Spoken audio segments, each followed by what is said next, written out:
Fantastic. Wild, how are we doing with that sound? Can you hear me now? Yes, we can! Okay. I don't know what happened. Anyways, Wild Engineer on Twitch and Twitter. Yeah, I guess I'm also an engineer in real life, so that's cool. Today I am playing Scrapper, the always overpowered halfling fighter. So.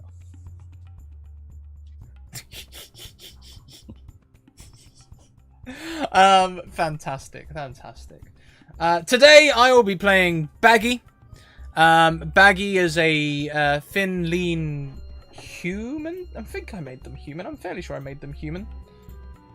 Yes, a thin, lean human. No, half-elf, sorry. A half-elf. A thin, lean half-elf with...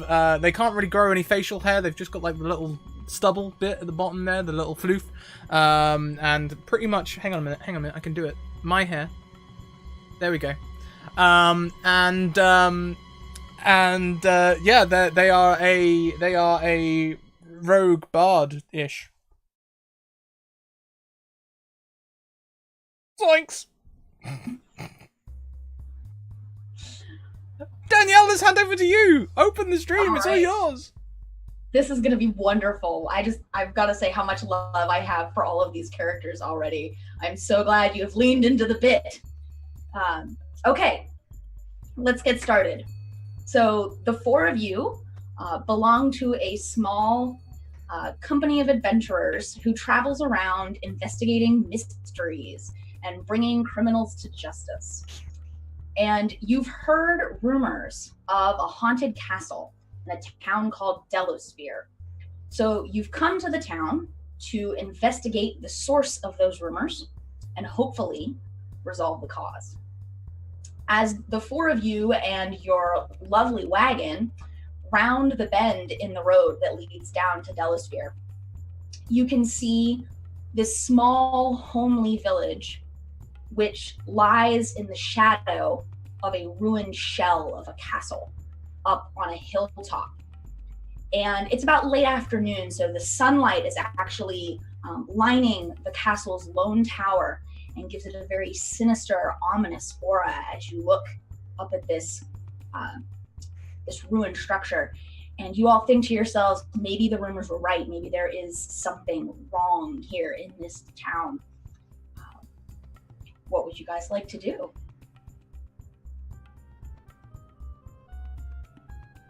Hey, Rube! Does everything seem weird in this town to you? It seems quite weird, Baggy. Kinda strange around these parts. I don't like the look of that castle. Let's hope we find that giant-sized pizzeria soon! I'm not gonna Quick be able in, to quick out. Was that Avery? Sorry, do you need to go? I'm not gonna be able to do anything.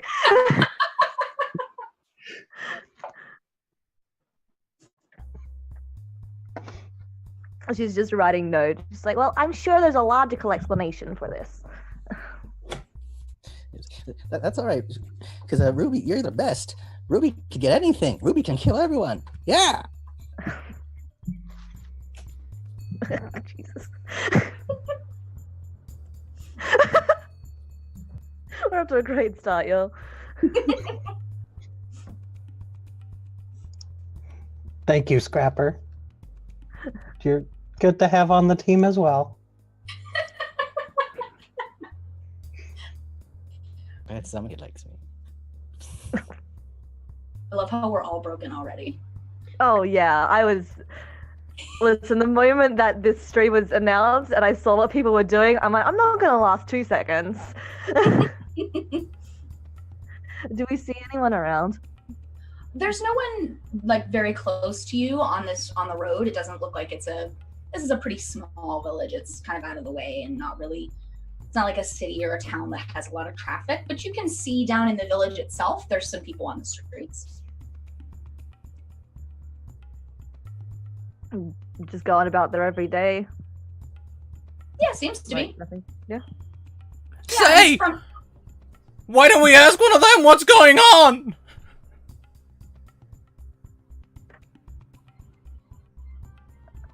That cuts He's to the quick. driving. And I think it's a good plan. Who's driving? We don't have a Fred. Zoinks! I guess I am.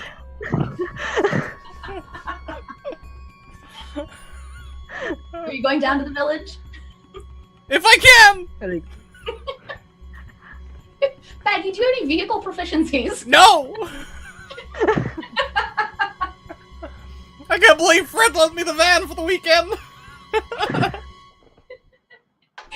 So your wagon just comes careening down this road into the village. Yes, exactly, runaway wagon. The whole way down, and it comes to actually. Scrat, will you roll me a dexterity saving throw? I'm glad I'm not driving. Dodging trouble. That is something that Baggy can do.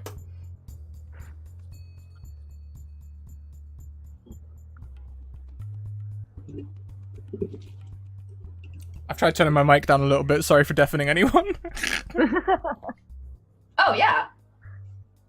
Oh yeah, sorry, an 18. Awesome. So, yeah, the wagon careens down the road, and it's like bouncing and swaying wildly from side to side as Baggy drives everybody down. But Baggy, you are able to pull it to a stop just before you smash into the wall of the local tavern. So I've double-footed the brake pedal, and then when we're still not slowing down right, I've pulled the handbrake up as well. Yeah, you have like 2 inches of space between the front and the wall. Well, we're here! I feel We like stopped. Scrapper just flies out the front.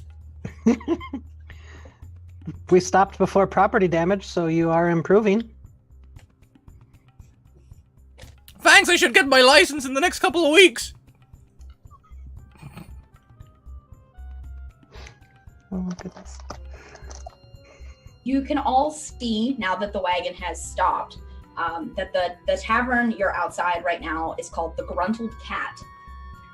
And it's not very big. It's only 1 story. It looks like maybe there's a room or 2 available for if you guys were going to stay overnight or something like that. Oh no, did we lose somebody? No, back. Okay, good. Sorry, my neck cut out. I love Australia. Sorry, back on my description here. It's only 1 story. It looks like there's maybe like a room or 2 if you wanted to stay the night here. But mostly it's just 1 big chamber. You can see light coming out of the windows. There's a cute little sign hanging out front. And then there's some other buildings there's 1 main street to town, and there's other buildings and shops lining the street.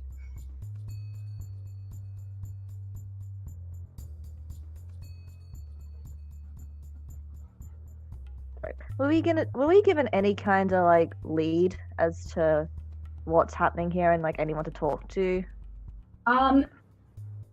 So mostly what you've heard is just rumors that there is something haunting the castle, and that whatever it is mostly seen at night. They hear like loud shrieking noises coming from the castle, things of that nature. Everyone who's traveled through this town has basically passed on this story about the ghost or whatever it is that haunts the castle. You also know that there's been a fairly high reported instance of theft in this town. Say, Valerie, where's that giant pizzeria that you told us about that we would find out in this town?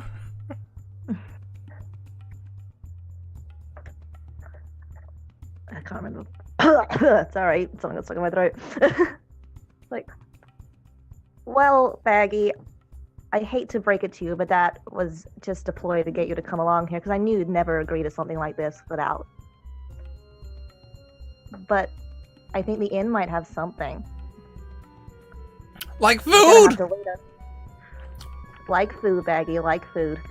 I think we're gonna have to wait until nighttime before we can get a lot of information anyway. I'm sure someone in the inn has something. Well, come on, Ruby! Let's go and get us some snacks! And you, I would Scrappy! enjoy some... I would enjoy some food. Come eat, Scrapper. You need to grow up big and strong. Hey, come on, let's just go get that ghost. You gotta just to take the ghost, take him out. You can do it, guys. Let's go. I don't know if we're a high enough level to punch ghosts yet. Oh, it's fine. We have Ruby. Ruby can punch anything. I'm sorry, I didn't know. can Does sure- Scrapper just look like a tiny Rowan Atkinson?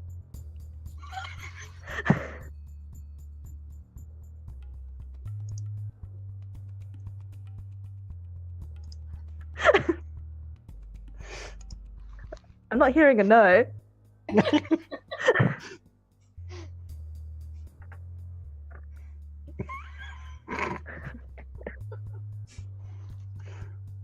I'll see myself out. Are you guys going in the tavern? Or are you? Yes, seeing I think nod? so. And a Yeah. Valerie would be. All right. So when you guys come in, there is a nice little common room here. There's about a dozen tables, most of them sized to fit about 4 people. There's a few folks in here. It's late afternoon. It's not quite a meal time, so the tavern probably isn't at its full capacity at the moment. But there's a few people having a mug of ale and a little bit of food. And behind the bar at the other end is a like a stocky, muscled, a little bit burly human man who's just kind of, doing the traditional tavern activity of wiping a bar glass. Is there many other people in here at the moment? There's 5 other people in here right now, so not a lot at the moment. Bit of an off. What time? What time is it? And then, like 4 p.m. Yeah, a little bit before the evening rush. Cool. I just kind of gesture to the barkeep and then look at Baggy and Ruby Rook. And it's like, well, we have time. We're gonna have to ask around anyway, so. And I just like, if you want something to eat. And I'm gonna look. What do the other patrons look like? There's 3 women. One of them is pretty young. She's probably in like her late teens, maybe. The other 2 are adults, and they all look like they might be wives, cousins, and they all have that kind of like the homey kind of look that people in small villages have, right? This is a very quaint, rustic sort of setting. And then there are 2 men in here. One is probably in his 20s. That's where about you would peg him. The other one is much, much older. 60s or 70s, maybe, very, very kind of hunched over with age. And they're all sitting at tables by themselves. Okay. Who's the most intimidating looking person in the bar? Definitely the old man. But probably followed by the innkeeper, who, like I said, is a pretty burly guy. I'm sure you'll all see Scrapper start heading towards the old man. The old man. It's your turn, Valerie. We're gonna go get some food. Fine. I'm just gonna I'm gonna watch Scrapper for a bit. I feel like this stuff has happened before, so I'm gonna keep an eye out before I talk to anybody. Okay. Also, big thank you to Kentucky Hawkeye, who gives a reroll to each player. And also, we have smashed 10 retweets. We are well on our way to 20. So if you'd like to make any random things happen, DM, you are free to. Oh boy. Well, let's see. Maybe I will roll a D100 and see what that gets us. Oh boy. Oh boy, oh boy, oh boy.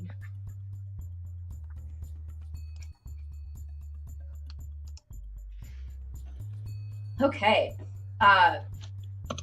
All 4 of you see that on one of the tables there is a mug. It doesn't look like it has beer in it, although it is, the liquid inside it is foaming, but it's viridian in color, so not quite the same shade as your average ale. And it's just sitting there. It looks like somebody abandoned it.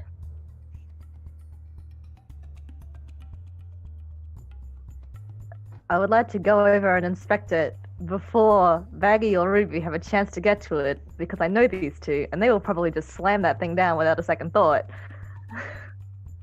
What do you have Arcana? Do you have? I'm pretty sure I do. Okay. Oh, I'm good at Arcana, yeah. Yeah, give me an Arcana check then. Yeah. Knowledge cleric, baby. That's, wow, I rolled a 6. I have a +10 in that. Okay, that's still good. You do the thing where you sort of give it a nice little sniff. Maybe you dip a finger into it and just kind of trying to figure out what it is. You think that if someone were to drink this, they would gain the ability to play musical instruments absolutely marvelously. Just spectacular bardic ability for 10 minutes or so.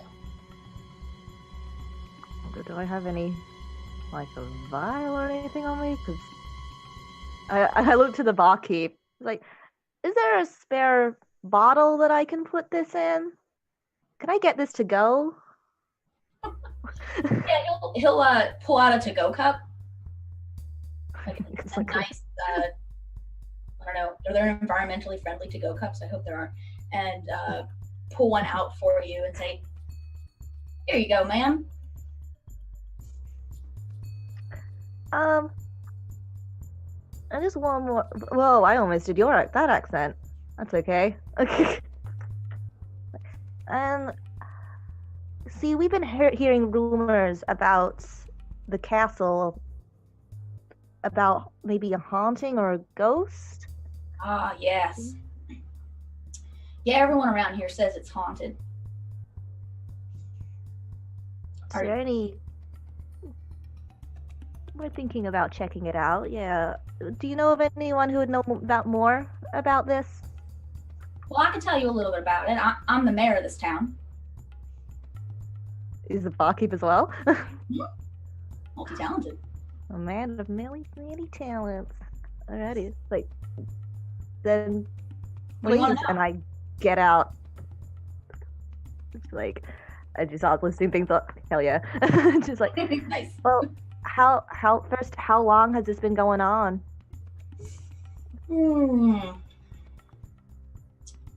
Well, we've been hearing the noises for about 7 months now. 7. Jinkies.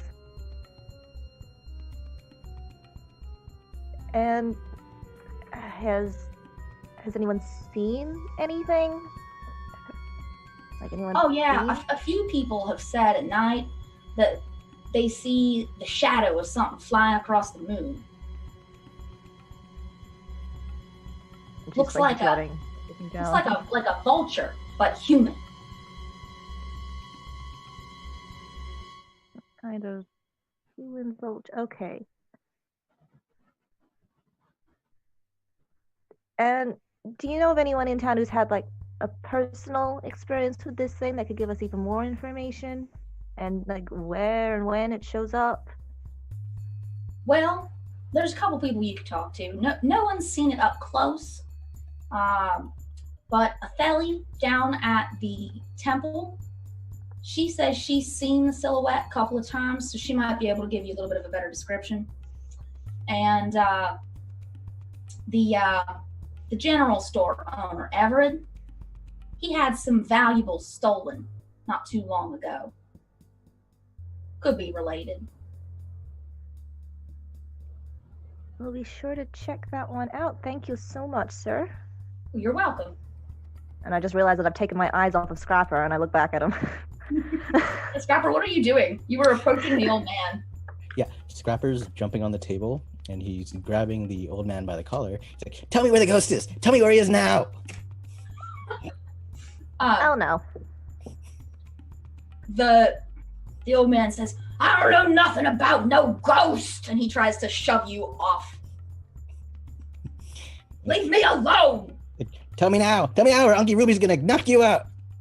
Get off me! Yeah, I'm not gonna stop, so.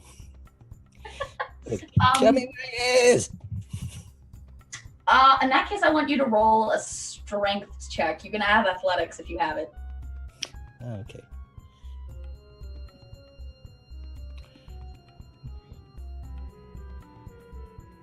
Athletics, you say? Oh, man. Wow. Thank you for that magical item, by the way. That is quite the check. Yeah, so he tries to, like, push you off, but you have latched onto him so well. And he's just, and then finally he says, Angarian, is this what you allow in your tavern? Your patrons being accosted? And Angarian, the man behind the bar that Valerie was just talking to, just goes, and he comes out from behind the bar. And as gently as he can, he will kind of hook his arms underneath your armpits and try to pull you off. He says, sir, you can't accost my patrons in my tavern. It's not my fault. He's not telling me where the ghost is. He's struggling in the air. It's like, let me go. He's just an old man. He's just an old man. We don't know anything about the ghost. It's up on the castle. Then to the castle. Yeah, let's go to the castle, guys. Come eat first, Scrapper. Have energy to fight the ghost. What? We don't need energy. Who knows fighting between us? Fine. Meanwhile, I think Baggy would probably be in the middle of an order with a serving wench still. 30 hamburgers, 50 club sandwiches, 20 chocolate bars. Do you do lasagna? I can check with the cook. We'll have 10 of those as well. And I'll just let you know now, DM, I didn't take any equipment, I didn't take a magical item or an arcana item, I swapped it all for money for food. Priorities. Yeah, she seems very hassled, but after you're done, she'll run back through a door behind the bar, presumably to the kitchens, to start gathering your food. Ruby, what are you doing while all this is going down? Well, now I'm keeping an eye on Scrapper, and I would imagine that, like, drawing him back to the table when he starts getting antsy again, and doing that, like, that parent thing where it's like 2 more bites and we'll go fight the ghost, sort of thing. Like, I love it. That's wonderful. The serving lady comes back about 5 minutes later, with probably whatever was easy for her to gather out of your order. So maybe the cheeseburgers were quick, I don't know, and sets that plate down in front of you, and she's like, the rest of it will be a minute, the cook's got to finish it up, and just skedaddles back into, like she's taking refuge in the kitchen.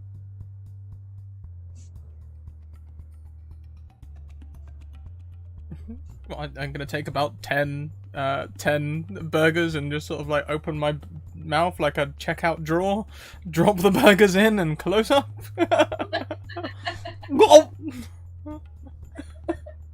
Impinge your jaw like a snake.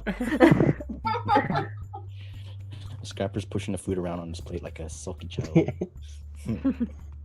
Actually, Baggy, make a Constitution saving throw. Oh boy. Zoinks! Just for fun. Oh no! You are really sleepy. Not like that you're actively falling asleep or that you fall asleep involuntarily. But you're just, ooh, like that food was very, very filling. More than you expected cheeseburgers to be.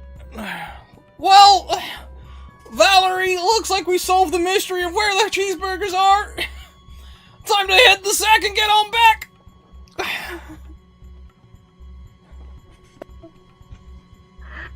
I don't think Valerie even says anything. She just has her arms crossed and she's tapping her heel on the floorboards and just giving you a look that I think Baggy is all too familiar with, which just screams, "We are not done here." Well, come on! Why don't you come on over, Valerie? I can't believe that we have. Yeah, I need a Fred or a Daphne. Please. Little did Avery know that she had rolled group mum. I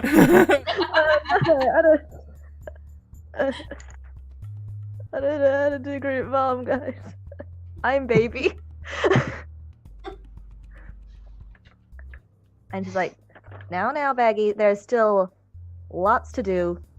And she's like, snaps her fingers in front of his face. But after all the food arrives, right? You said we had hours. Yeah, but there's still people to ask. I mean, I got a lead in that maybe someone at the temple would know more. I mean, we now know that a lot of people have been seeing a vulture-like human across the moon. I noticed. Apparently, carry on.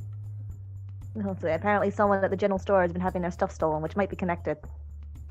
Well, I noticed that the chef was looking extremely fidgety. I'll go and ask them some questions, and if you want me to roll deception, I will. Okay, yeah, go ahead and roll deception, and Valerie, you can roll opposing insight. Okay. Oh man.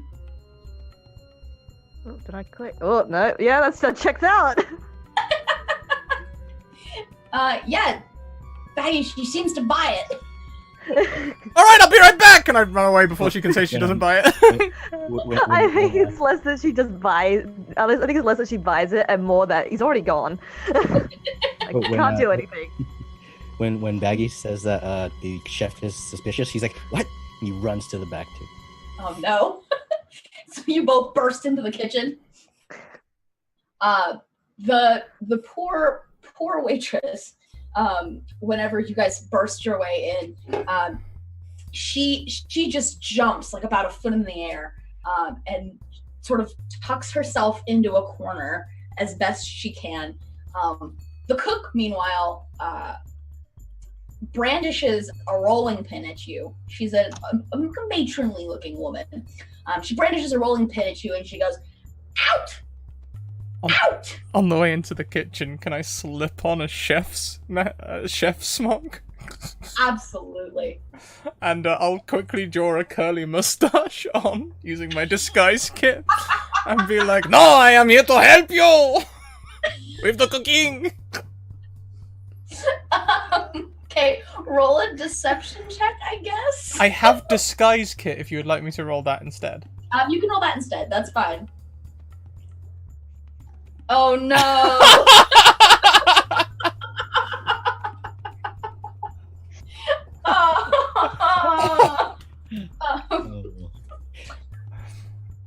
And Scrap. She lowers her rolling pin a little bit, and then she goes, "You can stay. You go." And she points at Scrapper. And then she motions for you, Baggy. Make an insight check for me, actually, Baggy. That's one thing I'm not skilled at. Yeah. Okay. You're skilled enough to know that she seems to be interested. And not just in a fellow chef kind of way. She's like, "Come, come." And she's making lasagna. Great! Okay, I'll start with the I'll start with lasagna. First we must do a little taste test. I'm gonna start chopping up the lasagna.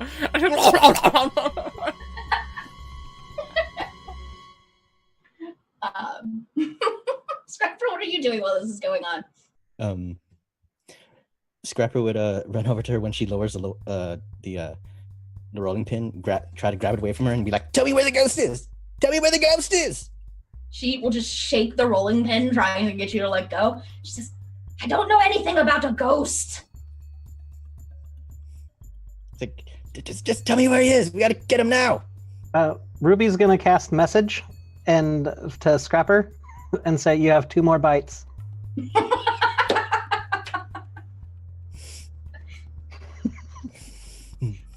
And Scrapper's gonna just like just walk out. Meanwhile, Shaggy is now eating lasagna with his left hand, working the deep fat fryer for the fries with his right hand, and flipping burgers with his left foot and a spatula. Your new chef friend seems extremely impressed. She's just applauding. I worked in a restaurant through. I worked in a restaurant through spring break. You're a very good chef.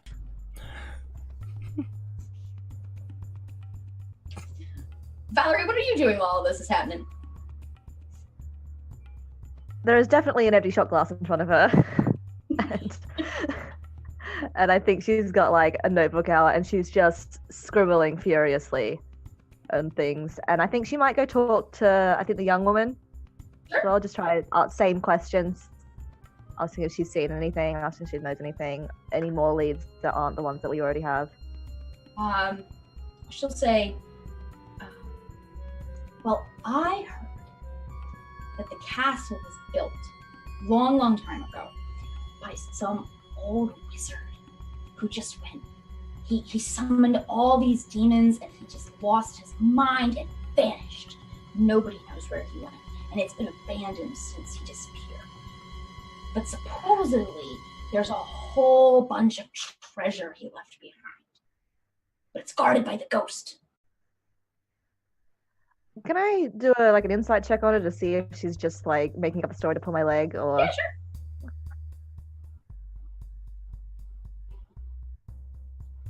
Oh my god! Yeah, seems legit. Seems legit. Better write it down. Alrighty, yeah, it's in the book. Alrighty, and I think that'll do. How long has it been since Baggy went into the kitchen? At this point, we'll say 15 to 20 minutes. In that range. Do I hear applause and trademark Baggy sounds coming from the kitchen? Yeah, you would. Yeah. The applause is pretty loud, and I would imagine Baggy's eating is also pretty loud. So yeah, it's a sound I'm all too familiar with. Yeah, you know exactly what you're listening for. Yeah. Is Ruby and Scrapper out, like in the out of the kitchen, or? Ruby's at the table eating. Yeah, Scrapper is eating too. Bigger bites. I like how Ruby's kind of the mom as well. Yeah, I am gonna go into the kitchen, and I don't think Valerie makes her presence known just yet. She's just waiting for Baggy to look up eventually and just see her at the door, arms crossed, that same look. At some point, I think Baggy will come out of the kitchen and the chef's taking off the chef's gown to come out and start serving, but instead of taking the food out of tables, just and then goes back in and puts the thing on again.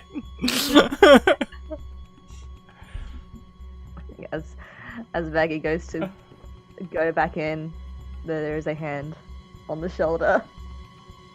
Oh! Bag. Hi, Valerie! And I'd like to just grab him by the ear and pull him out. Oh, zoinks! Cat. For a second, in the way the cat was sitting, I thought wild that you had like a fake beard on. It was perfectly framing your chin. Yeah. there, right there. Perfect. That is, yes. Perfect. So good. Yeah, I drag Baggy out by the ear. Okay. And At what point is it like just approaching sundown? Would it be or? Yeah, sundown's coming. It's late autumn, so the days are getting pretty short. Yeah. The sun is starting to come down. It's now a little bit past 5 o'clock. More people are starting to filter into the tavern. Now that it is getting closer to dinner time, it's getting a little bit livelier, a little bit rowdier. Yeah. People are drinking. Yeah. It's like, well, it's getting dark. I heard from a lady in the tavern that apparently this castle has some myths around it. Some myths and legends about a wizard that went mad and summoned a lot of demons. Do we want to go there now? It's getting dark, and it'll be the best time to catch this thing when it's dark and when it shows up. I mean, I don't know. I've got a lot of orders to put out.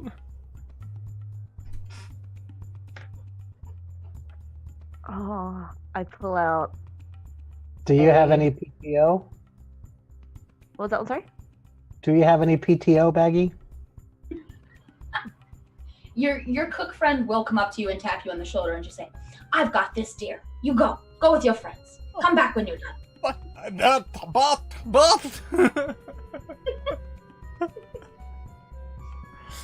Oh, all right, let's go.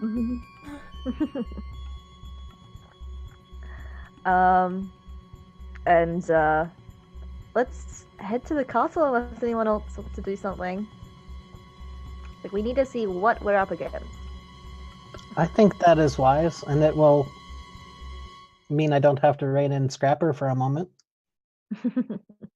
We have also just hit 20 retweets, so we can have more randomness going on, should we wish to. Ooh.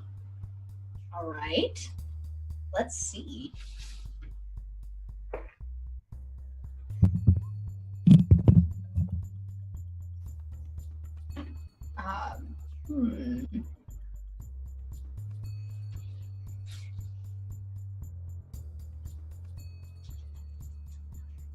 Aggie, as you are heading out of the Gruntled Cat, this tavern, you trip in classic Baggy fashion. And when you look and see what you tripped over, it's a thermos. Hey, maybe it's full of ice cream to go! Score, Ruby! I'm gonna More just food would be good. snatch up the thermos and just... Take it with you. Oh, we've lost sound in you. That's because I accidentally muted myself! I'm just gonna grab the thermos flask, I'm just gonna chuck it on my person, not gonna look at it, smell it, or anything like that, not even gonna open it, not gonna tell anyone, just whoop! Take it, run. I'll save that for later. All right. So you're heading to the castle, correct? Okay. So heading up to the castle takes you, it's about a 20-minute walk as you have to climb up this hill. There's a path, so that's simple enough. But, you know, it's pretty steep. You're going to be a little bit out of breath maybe by the time you guys get to the top. I would like you to make a perception check for me as you are going up the hill.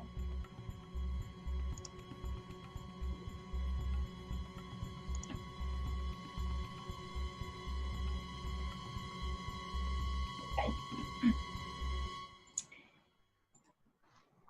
Baggy, as the four of you are headed up this hill, about halfway up, you notice some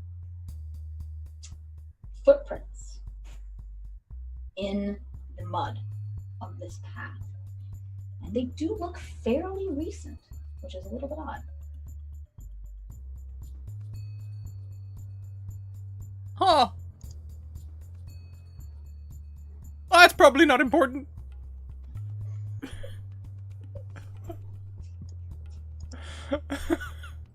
You're just gonna keep walking? Yeah, I mean, if it was important, Valerie would have said something. Fucker. Okay. And you guys keep walking. And at the end of your 20-minute hike, you come to the castle itself. Up here, you have a much better up-close view of what this castle consists of. So The whole property is enclosed by a wall. That at one point was probably a really good fortification. These days, less so. There's a huge chunk missing of it, to the point where, I mean, you guys could hop right over a few fallen stones and get right into the castle grounds. From where you are, you can see the main building. It's a pretty simple shape. It's a long rectangular building with one tower on the other end. So 2 stories in the rectangular portion of it, and then on the tower end, the tower is 3 stories tall.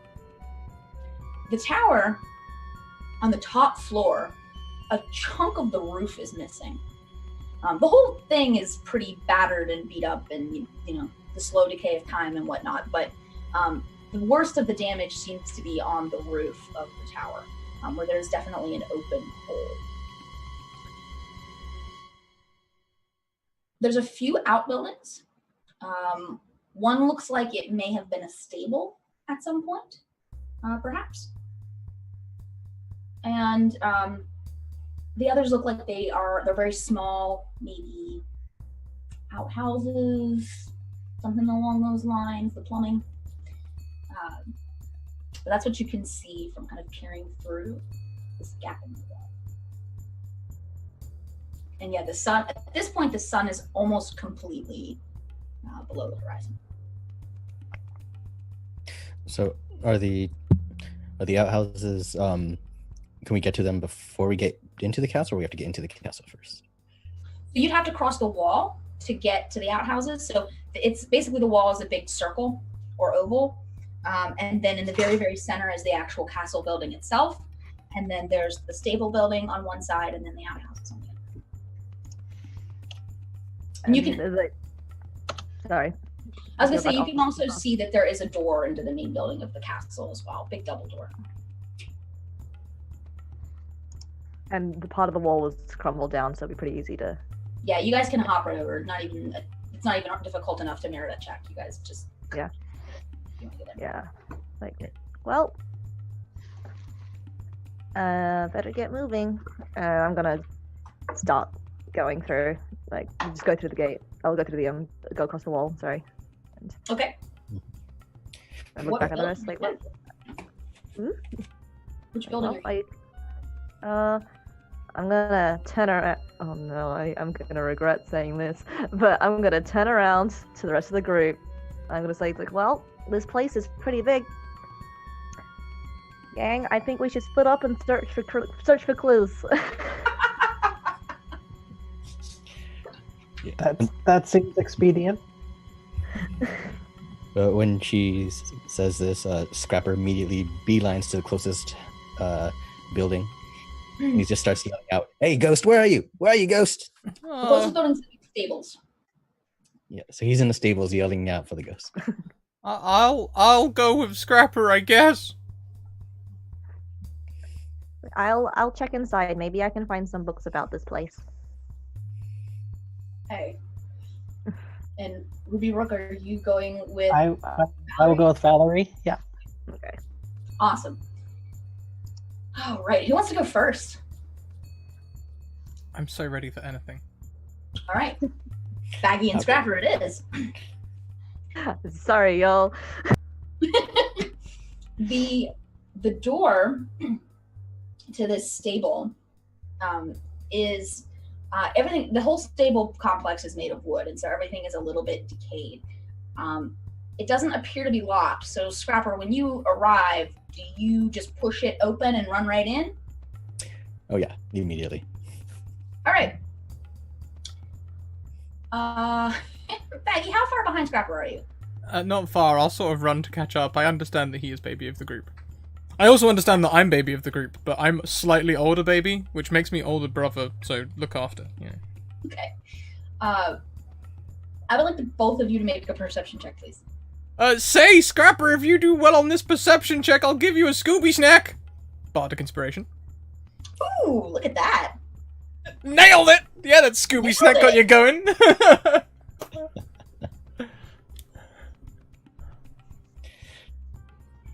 Mean a ruby snack? So, Ruby snack.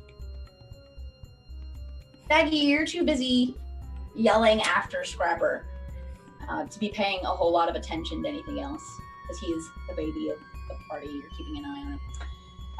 Scrapper, you run in to this stable, pushing the door open, and running in, shouting your usual combative, let me at him sort of.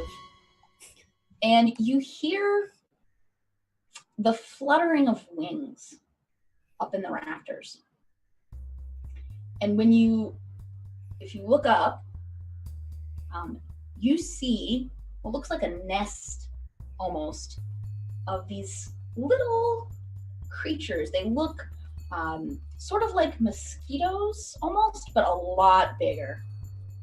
They've got these long, like snout-like appendages and these little wings. And they're all kind of rustling around up in the rafters right now of this building. And when you started yelling, they're all kind of peering down at you right now. Right. So if they're peering down at me, I just look at them and was like, "Hey, take me to the ghosts." I'm gonna have you and Baggy roll initiative. Yay. Zoinks! Okay. Wow. That initiative roll. Look at the two of you. Who has the higher dexterity? I have a dexterity of 14. I'm also a support character, though, so if you'd like me to go first tactically, we could do Are that. you okay with that? Either way, it's fine. I have a dex of 16, but Okay. It's up to you guys. Who wants to go first? Baggy can go first. Okay. We'll have Baggy go first. And I'm going to give you guys a second to plan what you want to do while I bounce. Yeah, sure. That wouldn't be what Baggy does, but you will go with that. Yeah. Not going to ruin your segue. Sorry. Just to think about it. While I bounce over to Ruby Rook and Valerie, who are approaching the door to the main castle. And this is one of those big, beautiful oak double doors, the big Gothic-style knockers on the front of it. You don't see anything that looks like a lock. Can they just try and pull it open? Absolutely, you can. When you pull it open, it makes the noise as you. It's pretty heavy. You kind of have to throw your back into it a little bit.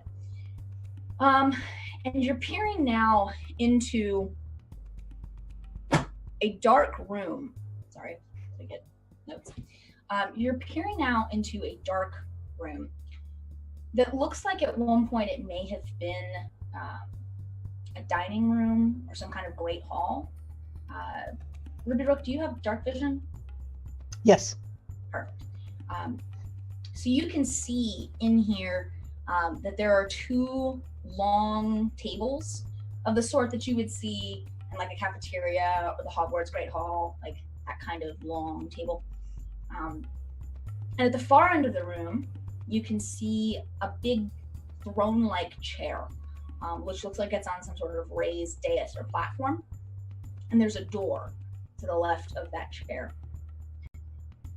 And inside this room are about a dozen greenish gray, approximately dog-sized creatures.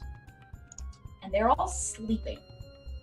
You can actually hear them snoring from the ones that are closest to you. They don't seem to have reacted to you opening the door, but they are sort of... There's a lot of them.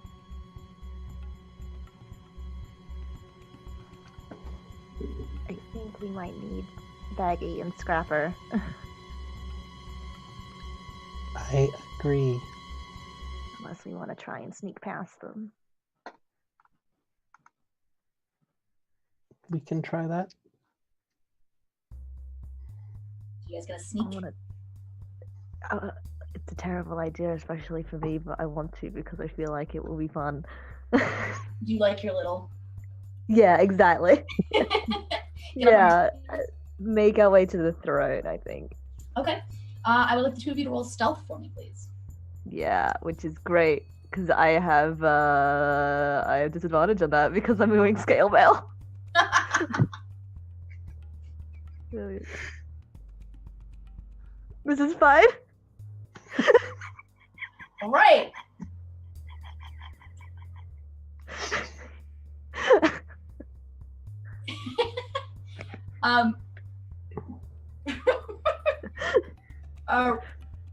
Ruby Rook and Valerie, you both start into this room, sort of making your way toward the throne thing on the other side. And once you get inside the room, you can see that there's actually a little bit more here that you weren't really able to see from where you were before. Immediately to your left, there's a dead fireplace. There's nothing in it except a little bit of rotting wood.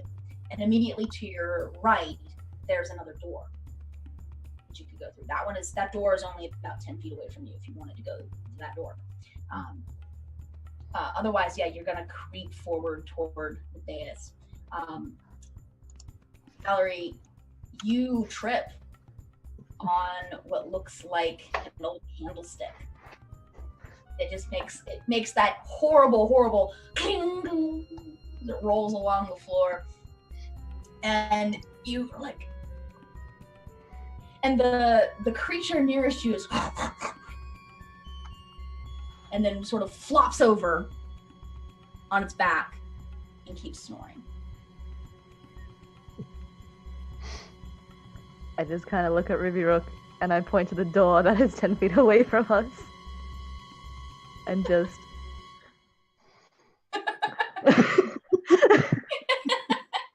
Yes, you guys can reach that door, no problem. Would you like to open it? Ruby will open it. Yeah. All right. Yeah, there's another. A little bit softer this time. This is a smaller door. And you find yourselves looking down into a long hallway. It's wide enough for one person to walk comfortably, two people if you were like tightly at the shoulders. You can see it runs down 40, 50 feet. And a ways down, there's another door on the left-hand side, and then you can see at the far end, it actually curves and goes to the left. The hallway does. Once we're through, I'd like to turn around and just close the door behind us. Good move. It's a good move. And I'm just like, does it look safe to you? Safer than the room behind us. Ready, let's go. I'm sure we'll find something. I'm sure that Baggy and Scrapper are doing fine. Meanwhile, thank you for that transition. You're welcome. Meanwhile, over in the stable. Awesome. So, Baggy, you are going first. What would you like to do? These creatures are right now, they're all up in the rafters, about 20 feet above you. Yeah, go on. I'm going to give you a rough approximation of how many there are. Looks like about a dozen or so. It's hard to tell. They're kind of fluttering around up there. I'm gonna finger gun Scrapper.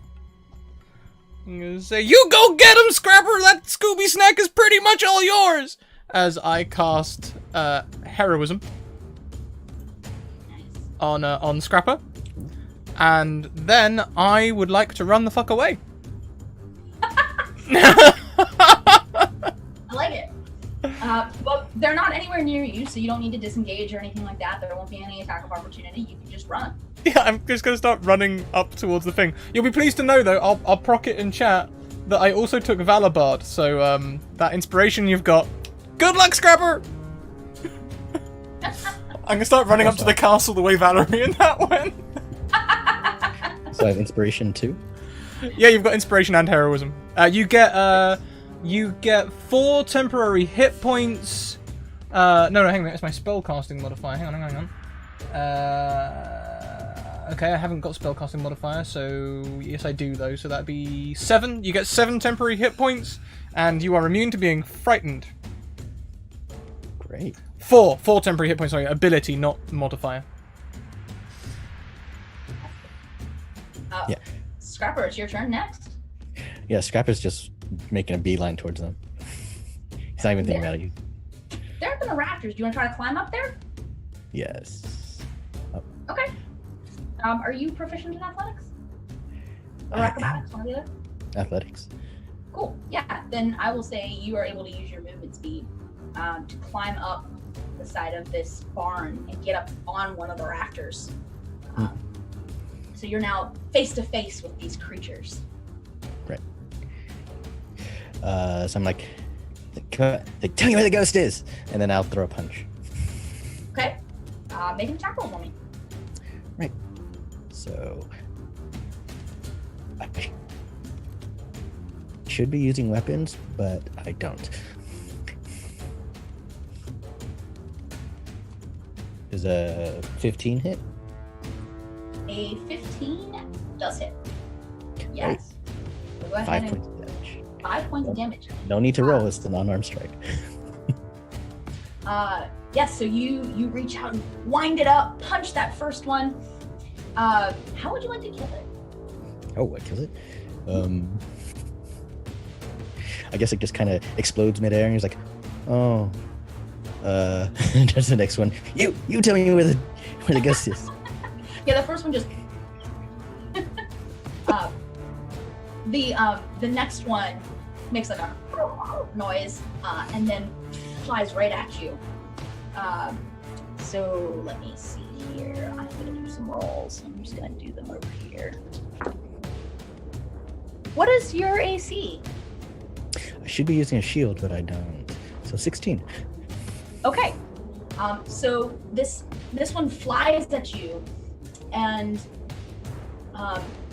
there's like a very unpleasant sensation as it sticks itself right into your arm. As a reaction, Valabard, you can use my inspiration to up your AC. You can roll a d6. It's there if you want it. Sure, I'll do that. Okay. In that case, you will be able to dodge out of the way as this thing comes dive bombing past you, basically. It looks like it was trying to stick its little mosquito snout into one of your arms. Another one tries to dive bomb you as well, but it misses, it goes wide. And the rest of them all flutter their way a little bit closer, just kind of encircling you, making sure that you can't get away. Baggy, you're running. Yeah, if I see like an alcove or anything like that, I'll stop in there, and I would start using my disguise kit to pose as an artist. Okay, so you've run out of the stable and you are running on the grounds of the castle between the stable and the actual castle building itself. Do you want to go in the castle building? The first place I see that looks like the sort of place an artist might set up, I've got my heart set on it. I'm just going to pretend to be an artist. If any monsters come along, I'll sketch them. They'll love it. You can set up one of those like little caricature stations, like right outside the door to the castle. Yeah. Disguise kit, artist smock, beret, paint palette, ready. All right. You're ready to go. Scrapper, what do you do? So do they all look like they're ready to attack me, or how are they? Are they Yeah, looking they like look like they're aggressive? getting ready to attack you, and at this point, there's still about 10 or 11 of them sort of fluttering around you. Oh, well, if it look like they're attacking me, it's like, all right, let me at you, and I'll just attack the closest one. Okay, give me an attack roll.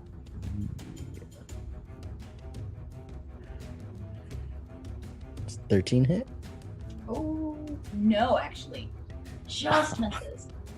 Just barely. You punch, and it flutters out of the way just before you can hit it. Oh, wait. I forget. I'm a fighter. I have a second attack. And you have a gifted reroll as well. Oh, yeah. Second attack. Does a 26 hit? A 26 absolutely hits. Yeah. So I'm guessing this one just splats 2. Is it another 5 damage? It's an auto 5 Perfect. because it's 1 damage plus my strength modifier. Awesome. So yes, this one also goes splat when you punch it. Now that you've hit 2 of them, they seem a little bit more skittish as they fly around you. They're maybe not super sure about this. You've killed 2 of them. 2 more of them swoop in to try to see if they can do anything. But you dodge out of the way of both of them. And the others seem to decide that maybe this is not in their best interest. And as a group, they sort of flutter away, heading out of the stables. Almost like a flock of bats, but more bug-like. You do have the opportunity to try to punch one more of them if you would like to, as they are flying away. I wouldn't punch one, but I definitely make chasing like, hey, you didn't tell me where the ghost is. They do not reply as they go fluttering away out into what is rapidly becoming night outside. Ruby Rook and Valerie, you are now alone in a long, dark, creepy hallway. What are you doing? You going to the end? You gonna go check out that door? You going around the corner? I would like to pull out the dear uncommon item that we got, because I took the lantern of revealing.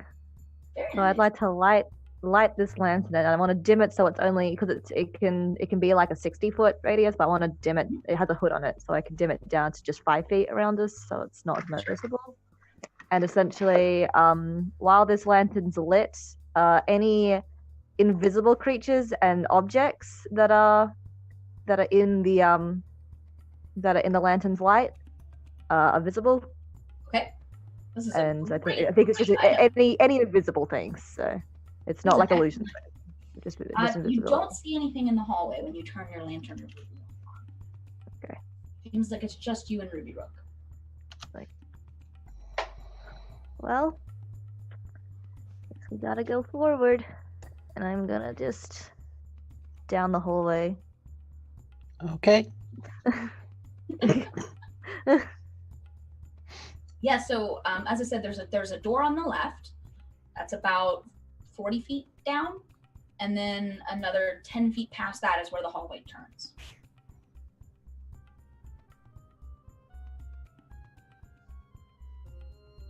Well, can I have a look at the door and see if it's like locked or? Yeah. Yeah. I'm not going to make you roll perception for that.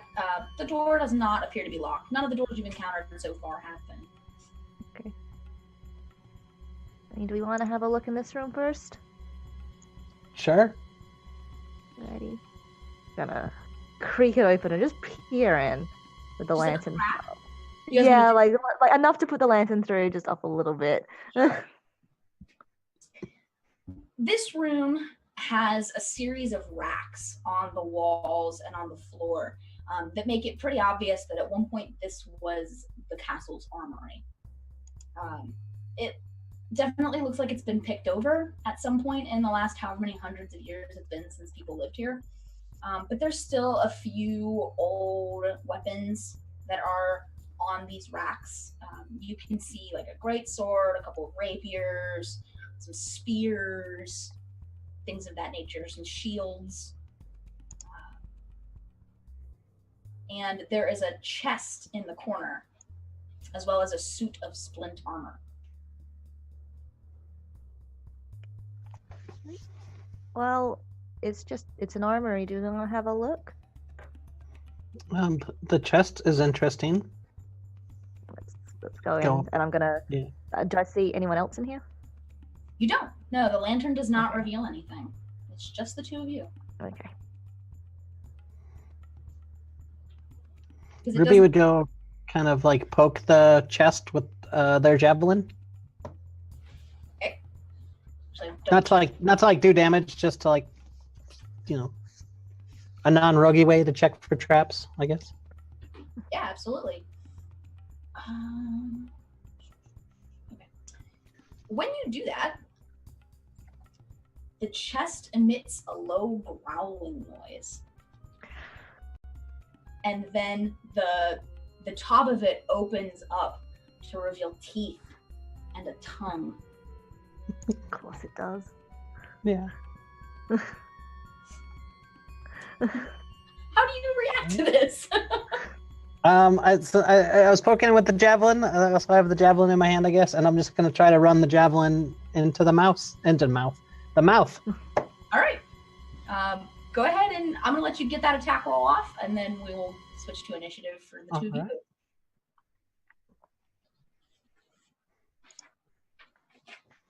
Right. 19. That should be a hit. Yes. Oh, it didn't roll the damage.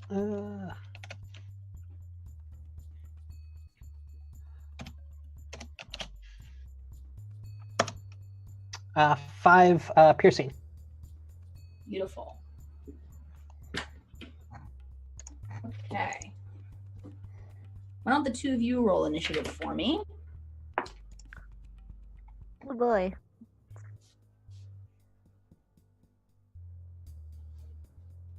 I don't think I clicked. Goody. All right, so we've got a 16 and a 6. Beautiful, Valerie. Listen, I'm good at 2 things. Ruby Rook, it's actually your turn again. You can get another attack in on this thing if you'd like. All right. I would like to say that Ruby just left the javelin in there and grabbed their great axe to attack with. Sweet.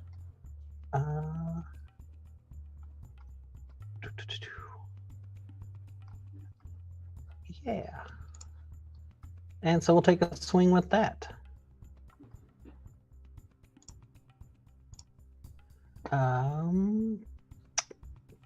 12. Does a 12 hit?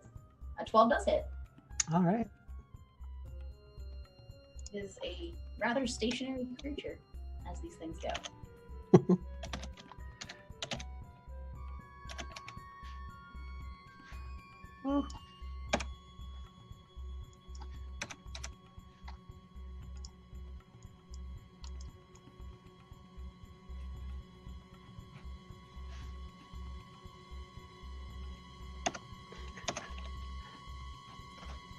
There we go. 16, whatever damage a great axe does. Wow, that is a lot of damage. I rolled well. I got it's a D12 and I rolled a 10 on the 12. That is impressive. Yeah. All right. It is now the Mimic's turn. And so the Mimic is going to try to it's going to try to bite you since you're so close. Ooh, okay. So the Mimic has rolled a 20.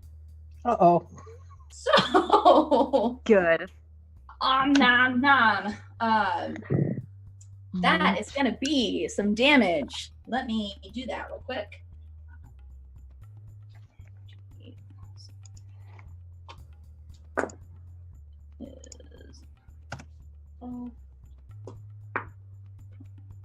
So that's going to be 15 damage total. From some of it's from the bite itself, and some of it is the saliva feels a little bit acidic. It makes that noise as it hits you, and you realize. Oh no, sorry, that doesn't happen for the bite. Okay. So yes, you have just. Oh been bitten. boy. But you're okay, I hope. Yeah. And Valerie, it is your turn. It's like, oh. She just kind of panics a little bit, and then she's gonna cast Guiding Bolt at this thing. I'll do it at 2nd level. Awesome.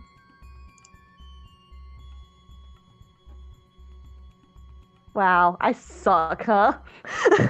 Oh, I'm doing so bad. That would have been amazing if it had hit, but One of those days. you hit the wall, and the wall like glows brightly for a moment, the way guiding bolt flares whenever it hits a target. Unfortunately, you don't want to attack the wall next. We're going to take a brief pause from the two of you to check back in with Baggy and Scrapper.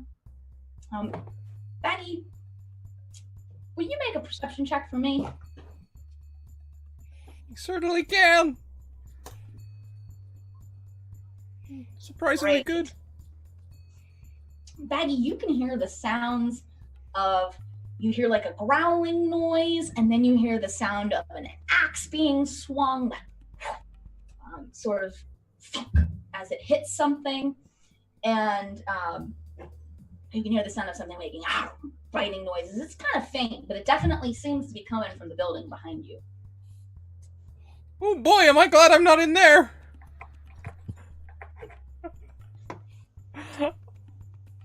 Scrapper, Yeah. go ahead. I think you might actually enjoy looking at the scenery for a moment, you know, sort of like looking at the moon and the thing, like really getting into this artist thing, you know. Scrapper, you're by yourself in the stable now. All of the mosquito things have flown off. What are you gonna do? Well, Scrapper at this point, he would just walk out. And where is Baggy? Is he just in the courtyard? Or? Yeah, Baggy is right by the door to the castle, which is slightly ajar. So if he sees them, he would run up to him and be like, "Hey, you! Where's the ghost?" Oh, it's okay, Scrapper, it's me. I'm gonna take off my smock and stuff. You dealt with all the mosquito things, right?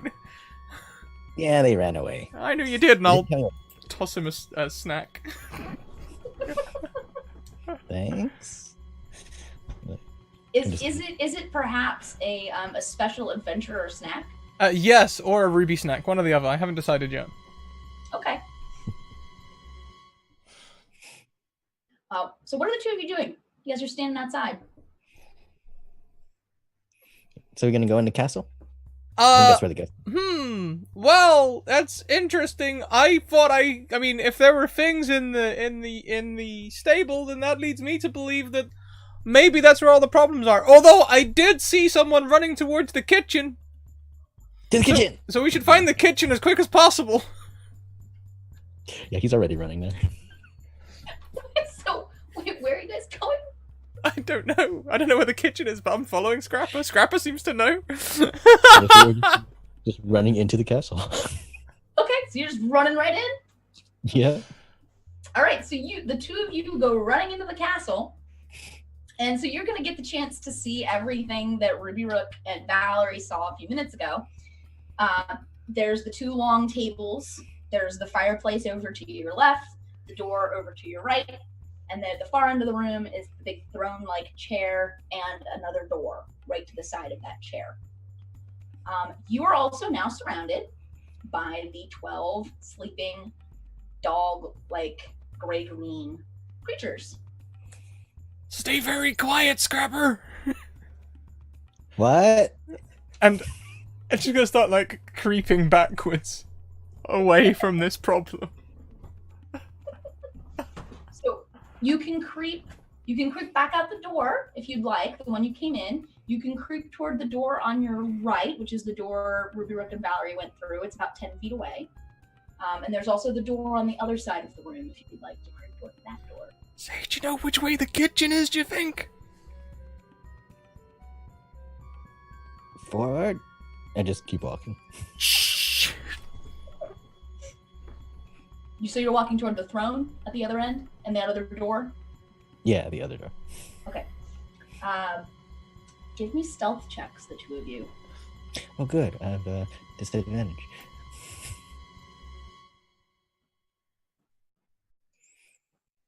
Wow. Disadvantage though, so it's a 10. That's Damn it. great. Okay. That's okay. I got so excited about the crit. You guys are actually able to reach the door, moving, the classic sneak. And you are now at the kind of between the throne and the door right next to it. Yeah, just open the door.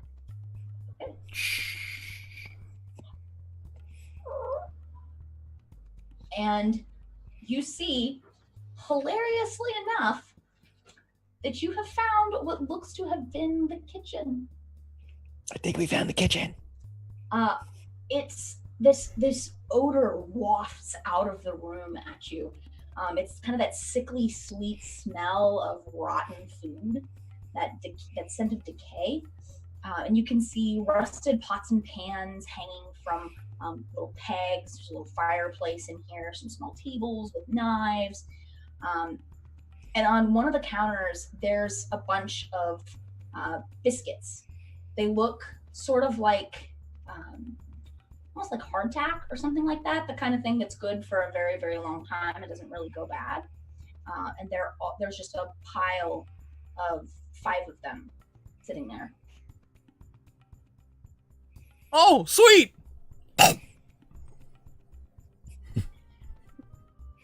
And Baggy, as you swallow this biscuit, you suddenly feel very brave.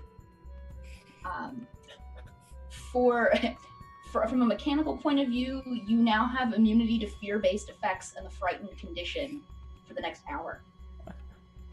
I wouldn't say it's a condition, it's just my go-to state. Oh, there's gotta be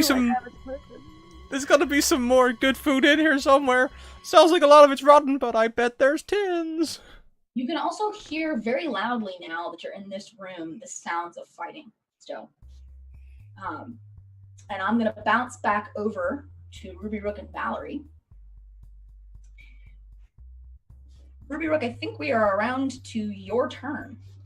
Alrighty, I will attack with the great axe again. Let's do it. Does a 10, AC 10?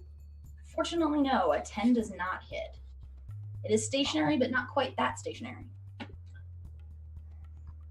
So it will actually be... Do you have another attack? No. Okay. Then it will be the Mimic's turn. And it is going... it's going to try... It extrudes this like pseudopod-like tongue and tries to hit you with it.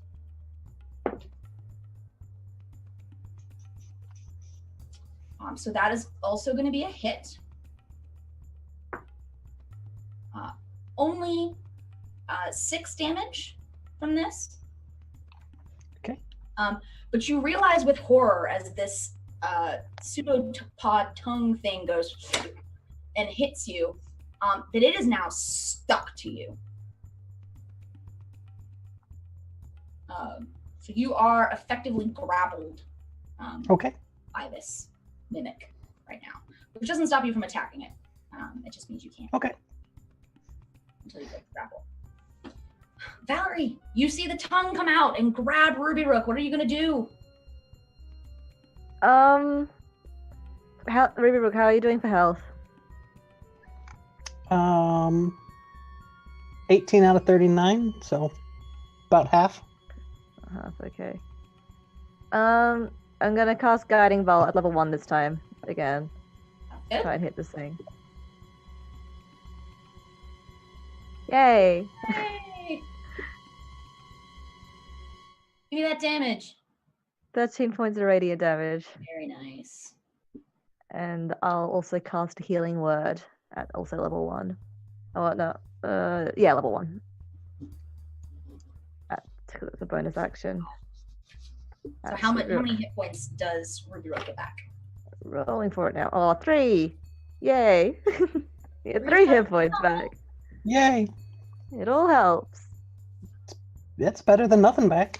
Yeah, Ruby Rook, you feel refreshed. Just a little bit. A little bit. But it's... I just splash water on my face. What would you like to do? It's back to you. I'll attack again since I'm not impeded. All right.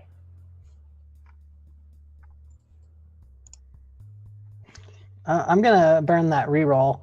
All right, let's do it. Yep. What is going on? I don't know, but I'm gonna miss. The mimic is gonna try to, since it's got you now with its tongue, it's gonna try to get you again. But that is gonna be a miss. You are able to fight its tongue a little bit, and its jaws snap shut, but you are not in them, which is good. Valerie. I'm gonna cast Sacred Flame at this thing. Awesome. And this whole time, Valerie's kind of like jinkies, just like throwing things at it. It's gonna make a DC 13 dex save. All right. That is going to be a fail. So It takes 5 radiant damage. Awesome. It's a terrible damage roll. Awesome. Yeah, this mimic, which is still mostly in the shape of the chest that you saw when you came in, is really starting to look battered and beat up. And you've got it's kind of scorched in several places from your spells. It's got a big chunk missing out of it where Ruby Rook hit it with their axe. You get the sense that you're definitely wearing it down. We're gonna pop back over to Baggy and Scrapper. Baggy and Scrapper, from where you are, you can hear the sound of Valerie's voice chanting spells, and you can hear that awful squelching noise that occurs when the mimic gets Ruby Rook with its tongue thing. So you can definitely tell that there's a fight happening close. But there's no other doors in this kitchen. Yeah, Scrapper's going to be throwing open every cupboard he can find, looking for the ghost. Just That's right. Go on, sorry. That's right, Scrapper. It's got to be in here somewhere. I'm like checking all the tins. Let me at him. Let me at him. You are opening every cupboard and you're finding lots of cooking paraphernalia, like knives and forks and spoons and mustard. I don't know, some really old nasty mustard. But you're not finding any ghosts. I don't know, Baggy. I don't think the ghost is here. There's not even a little bit of ghost. Like maybe just a sausage-shaped bit of ghost. Maybe a tin of hot dogs or something. Do ghosts look like food? Sometimes you gotta be careful. I look for food-looking ghosts.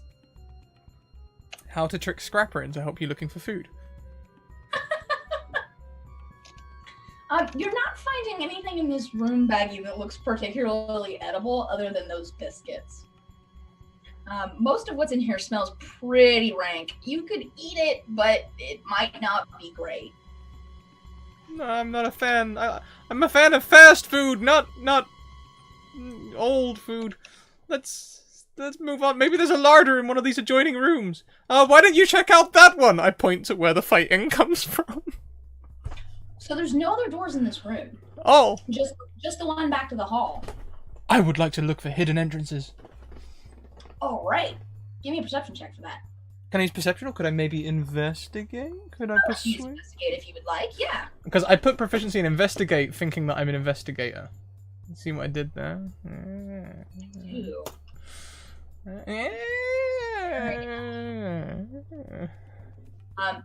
You do find a secret door. No way! Do you know how rare it is I found a secret door? I've been doing this for like a year. I don't think I've found a single secret door yet. This is my first online secret door. I'm hyped. Let's do this. Well, I'm proud that I could help you find your first secret doors, Grant. You've taken my secret door cherry. Appropriately, too, you're in a kitchen, so, you know. What else would that mean? Yeah, you find, it's like right next to the fireplace. There's like a little, it looks like a pot or something, but you can twist it a little bit, and there's like a click noise, and a door opens up. And suddenly, you are looking into a room that was clearly an armory at one point.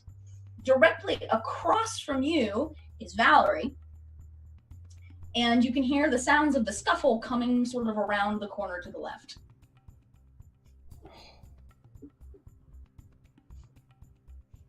And actually, at this juncture, Baggy and Scrapper, please roll initiative for me since you have rejoined the rest of the party. All right.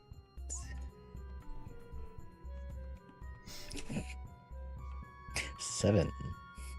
Alrighty. 21. Wow. A lot of initiative. Okay, Baggy, you are first. So you've just got this door open.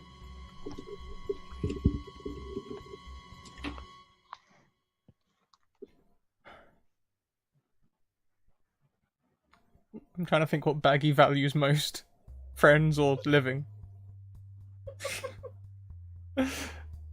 My temptation is to just put the pot back and pretend nothing happened. But you are brave now because of the biscuits. Oh yeah, I am That's currently true. brave. You can't be frightened right now. I don't think fear and caution are the same things. But I'll shout across to Ruby and Valerie. Well, great! You look like you've got this. With the double thumbs up, which would be me casting Baggy! heroism again. Baggy, help us! Oh no, it's gotta be someone that I touch. So I guess I'll wander over to Valerie and be like, "No, you got this!" Pat on the shoulder, and then start walking back towards the kitchen. You definitely got this! Bardic Inspiration as well, bonus action. Boom! And now that you're in the room, Baggy, you can see Ruby Rook in this tongue pseudopod thing stuck to them. Zoinks!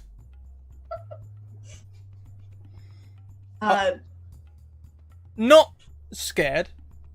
Of course I'm not scared. I'm brave. I'm not scared at all. But tactically, I'll stand behind Valerie until I see an opportunity to go back into the kitchen. Seems like a very wise strategic plan. Thank you. That you've got there, Baggy. Not at all craven. Nothing craven going on here. Ruby Rook, it's your turn. All right, I'm going to try to smash again. Well, There we go. Yay! That's better. Give me some damage. Much gooder.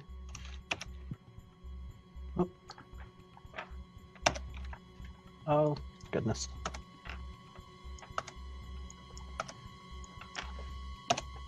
Is it not working? Is it not clicking? I hit up and it gave me a bunch of text stuff. Oh yeah, just go click on the great axe word in the chat and it'll roll damage for you. It hasn't been rolling damage for me. I think I set it up incorrectly. It is. Oh, I'll have a quick look. Yeah. All right. Ruby, I have a 13 very, very, very important question for you. And that question is, how would you like to kill it? They are just quite over being, they don't get handled very often because they're so big and they don't like being sort of made stationary, so they manage to swipe down kind of at the base of the tongue and take the tongue in like a corner of the mimic of the box slides off and it perishes. Nice.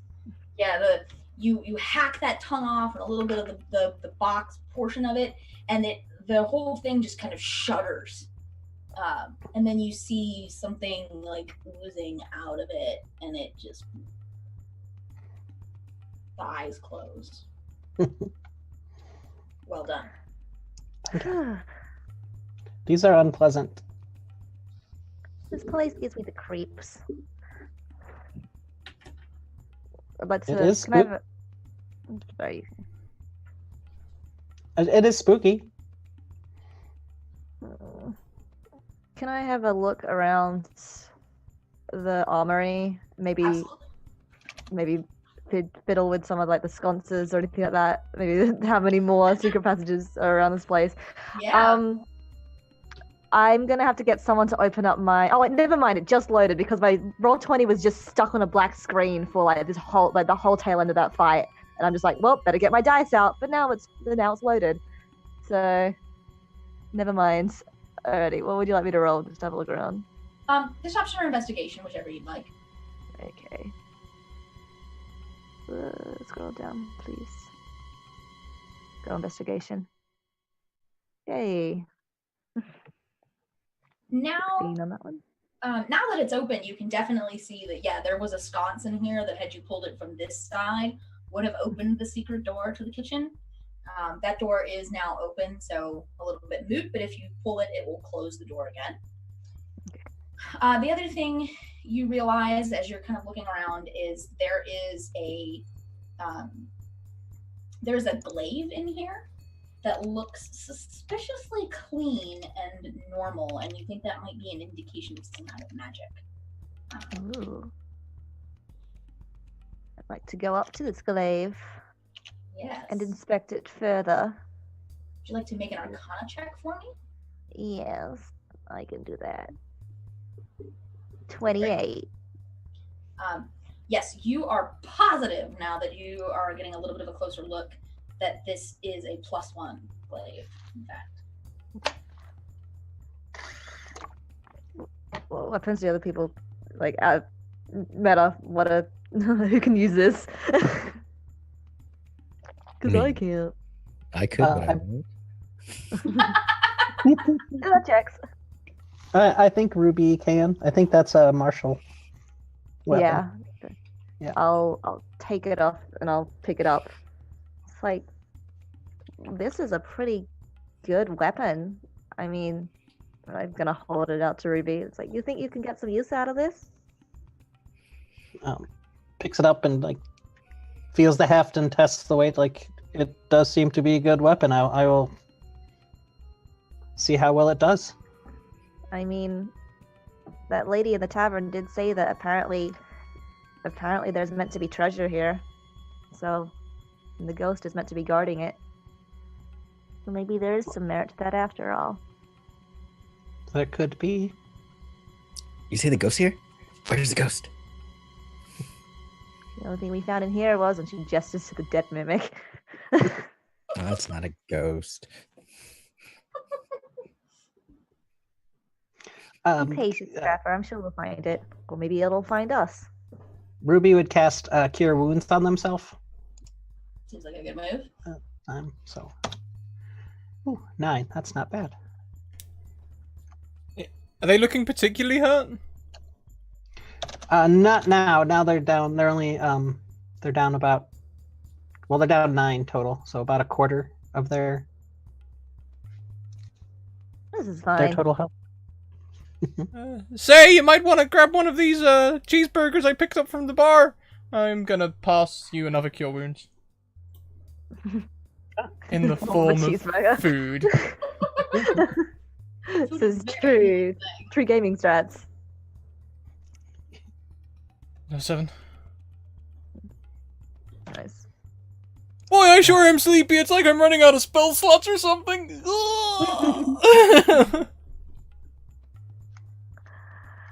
I'm gonna look at Baggy, and if Baggy makes any motion to look like he's trying to sneak out to leave to go anywhere else, there is a hand on the sleeve. Like, well, which way did you come in? She kind of looks at this sconce with the. Through the kitchen. There were Of course biscuits. you did. There were biscuits. They made me feel funny. You ate them? Well, what else This do you place do is with like 1,000 biscuits? years old. They were like dried biscuits. Everything's fine. She just kind of throws her hands up and she's gonna walk out and try to go through the hallway. Yeah. Wait, is there any more doors here? No, there's no more doors if you go around the corner, you can see that a kind of a room opens up on the right. Not even a door, there's just like an archway there. Alrighty. You want to go take a peek? Yeah, I'll take a peek. I'll turn up the lantern and hold it out again. Okay. This archway opens onto what was probably the living area at some point. It's a circular room, so you're definitely in the base of the tower right now. And you can see 6 upholstered chairs that are sort of spaced out. They were probably really nice and comfy and soft and plush when they were brought here. Now they look a little bit threadbare and ruined. There's a couple of small end tables, a rug that's looking pretty threadbare too. On the far side of the room, there's what looks like a harpsichord or some kind of musical instrument. But you don't see anything of value in this room. Nothing shiny, nothing looks like it's been picked over. And then running along the side of this room is a spiral staircase heading up the outer edge, going toward the 2nd floor.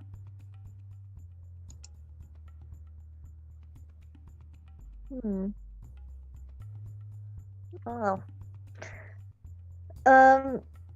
Can I have a wander around? Can I inspect the harpsichord? Absolutely. What are you looking for? Just any, I guess, any mechanisms in it that wouldn't be part of the, like, anything, like maybe if we play a certain tune, something happens or something. Make an investigation check for that. Okay. Oopsies, that's not the right tab. There we go. Investigation. It's a harpsichord, all right? It's I do have a definitely reroll. Harpsichord. You're positive that this is a harpsichord, not a piano. I might use a reroll for that one just in case. There we are. It's a harpsichord. It's still a harpsichord. God damn it! You don't notice anything particularly interesting about it. But since you did use your reroll, what I will tell you is it is highly strange that there is nothing in this room. Everything shiny that looks like it might be remotely of value has been removed. And that does sort of track with what you remember from hearing in the town, that people were reporting things stolen. That connection is a little bit stronger for you now looking at this room. Okay. Thank you. Kind DM. Like, well, it looks like this place has been almost picked clean. So the only other way out is the spiral staircase? Okay. Well, hey, they didn't clean out the kitchen when they left. Well, I mean, taking things of value. I think Scrapper's already headed up the staircase. Oh no. Sure, things of value like food. Scrapper, we'll say you reach the 2nd floor first. There's a little landing right here. And you can see the staircase continues up to the 3rd floor of the tower. And then to your right, there's another long, dark hallway. And you can see 2 doors. One, which is about 10 feet from you, real close. And the other one, which is way at the end of the hallway. Great. Are there any curtains and things like that or windows, or is this just a hallway?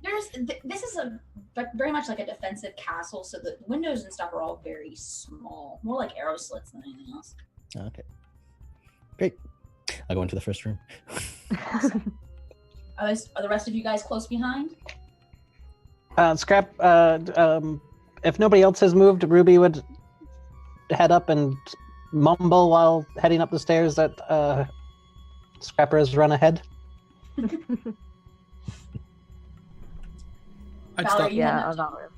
Valerie's following behind. I'll follow. I'm dragging with.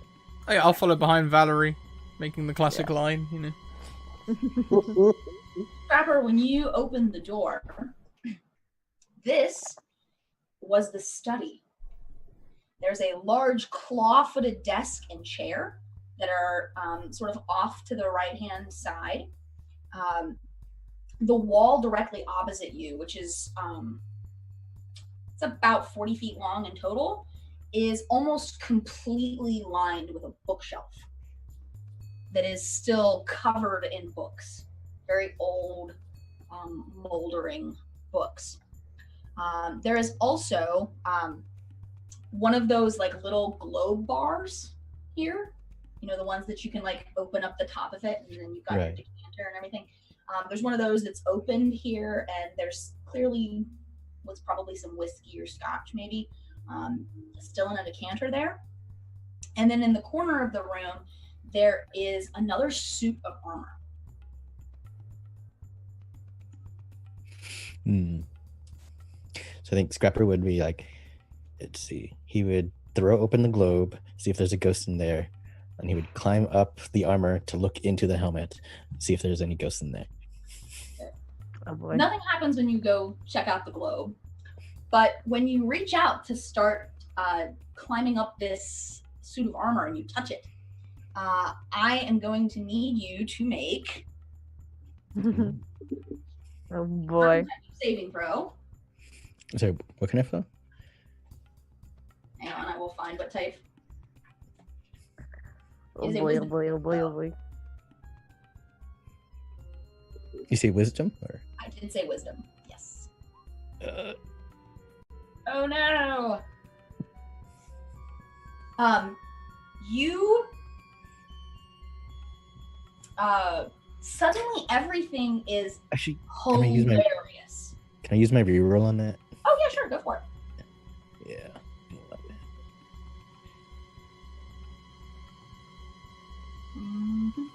16? Yes. So you feel like the brief touch of some kind of magic on this suit of armor, but it passes. You're able to shake it off. When you look inside the visor of this suit of armor, there is no ghost. No ghost. No ghost. So y'all just like, there's no ghost here, guys. Well, do you But see any Maggie clues? and Valerie. Alrighty. I think we'll go in afterwards. Yeah. And that suit of armor, is it the same as the one that we saw in the armory? It's very similar. Okay. That's weird. Maybe the two are connected. Also got the desk and the bookcase as well. Okay. I'll probably look at the bookcase. So maybe Okay. there's some information here somewhere. Okay. My roll 20 is just not working right now. So if you need to know your rolls, I might have to get my stat up. Now go ahead and do an investigation check as you Right. examine this book. Alrighty. I have a +4 in that. I remember. Oh, now it's loading, but I've committed. That's a 12 total. You find a very large volume that says, just says like secrets in big gold letters. Oh wow. And you're pretty sure that's probably something, Okay. but you're not sure I'm what it gonna- does. I'm gonna take it out. Secrets. When you grab it, you hear another thunk, thunk, as the entire bookshelf moves forward on a hinge. And it looks like there might be something behind it. It's not one of those flip ones where suddenly I'm on the other side and no one knows where Valerie's gone. Not quite, no. Okay.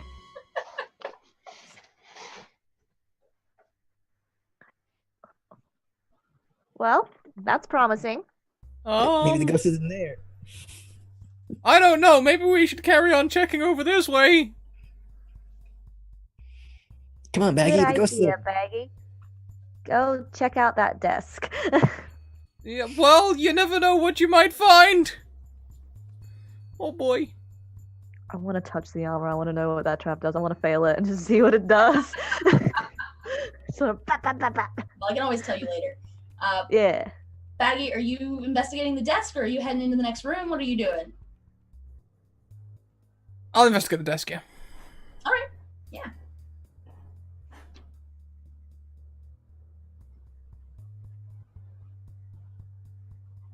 Okay. There's a lot of papers and stuff and parchments and things like that still on the desk. Just sort of scraps that you can go through. Doesn't appear to be anything particularly of note, but you get a general gist of what was going on here. You see some notes about astrology, some notes about history, and then it looks like the notes kind of devolve into something more occulty and arcane. There's a lot of mentions of like demon summoning and things like that. demon summonings and stuff, I guess I better stay here and continue investigating just in case there's anything important. And even if it's just reading the same documents over and over, Shaggy's gonna refrain from heading over towards the bookcase. I think I found a lead! Oh no, there might be more things! I'm looking for hidden drawers! That's we're gonna go into the next room, but that's very brave because the ghosts might be around the materials that break them come into the... Oh hey, would you look at that? There's no secret doors! I'll just pick up all these papers and come with you! Alright, so you guys peek in the next room. This room has another long table running down its center, but this room contains alembics, beakers, quills, parchment with notes. There's like mortars and pestles. In the far corner, you actually can see what looks like a set of mechanical wings sitting off in the corner. This is definitely some kind of lab, and unlike most of the rooms you've been in up to this point, which look sort of abandoned and picked over, this room, there's no dust. It's well cleaned. It's in pretty good shape. And you can also see sitting on the desk on one end is what looks like a rubber mask that's sort of been clawed apart. I'm not sure if that's something we want to think about touching. Can I go over to those mechanical wings? Yes, you absolutely can. Have a look at those. Do I sense any magic, I guess? Yeah, you can do an Arcana check, or if you have Detect Magic, something along those lines. I don't have Detect Magic, but I have a good Arcana. Alrighty. 23. Okay. The wings actually don't seem to be magical. They actually seem to be mechanical. There's a very, very, very faint hint of magic on them, but not enough to make you think that that's like the primary thing, right? But from what you're able to tell looking at them, they don't look like they work. Okay. They look like they maybe are like some kind of failed prototype, perhaps. The other thing you notice with your Arcana check is that you are now standing on the outer rim of what looks like a silver summoning circle set into the floor. Does it look like it could be functional? Oh yeah. Yeah, it's still in great shape. Okay. Well, I think this might be where our ghost does their work. I was told that people see a shadow of like a vulture kind of thing across the moon, and she just gestures at the wings like, this checks out. Maybe they were working on something. That doesn't look like a ghost. I'm thinking our ghost might not be a ghost at all. This summoning circle, can I recognize what kind of, like maybe what language it's in, or what kind of thing it might summon? Yeah, I'll say, what languages do you speak? I speak so many. Okay. Give me a second. If I may, whilst you're looking it up. Staffan, thank you so much for the resub. That's 3 months in a row. You get a new chat badge when you type into chat, and also you have a reroll to gift to whoever you like. Let us know and we'll gift them one. Okay. I speak Common, Gnomish, Infernal, Abyssal, Elven, Celestial, Draconic, Dwarven, and Sylvan. That's a nice list. Yes, you 100% recognize the language. It is Abyssal. Okay. Well, this seems to be some kind of summoning circle for something from the abyss. That's not a good sign. Ruby Rook, you notice that on the wall there is what looks to be 2 eye holes, and there's like a little thing that you can pull across right at eye level. Okay. I'll do that and see what I see, I guess. Yeah, you expose 2 perfect eye holes that you can peer through, and you see into the bedroom that is apparently next to this room, and you can see a very large bed and wardrobe. It's a room that's lined with wood paneling. It has one of the few large windows on this building. You can see it on the other side of the room. And if you had to guess, you're probably looking through some kind of portrait on the wall. You can see through into the bedroom from here. Well, that's weird. Mm-hmm. This room, does it, like, it's completely different to the rest of the... Yes. Yeah. It's definitely been used recently. Okay. If you want to keep checking things out here, I can go to the bedroom and see what's in there. It seems really strange to have a peephole to your own bedroom. It does. Can I see a way around to the bedroom at all? Like another So door? back in the hallway, there was another door down at the end of the hall. Okay. So it's possible that might be at the door of the bedroom. Okay. Yeah, do we want to keep checking this room out? I can go to the bedroom and just see what this thing links to, see what you're looking out of. I imagine it's probably a portrait. I don't think you should go alone. I can go with you. Okay. Well, let's keep checking this room out first. I think there's a lot here that we can use. Should we destroy the rings or the summoning circle? Yeah, I think that would be good. Is it like, looks like something we could destroy? Like, you'd need something sharp, so maybe Ruby Rook's axe, maybe the glaive that you guys took from downstairs, something along those lines. You'd have to probably score out some of the markings. Yeah, it's like, I don't trust this thing, so I think that's a good idea. Okay. Ruby will get to work. Yeah, Ruby, with give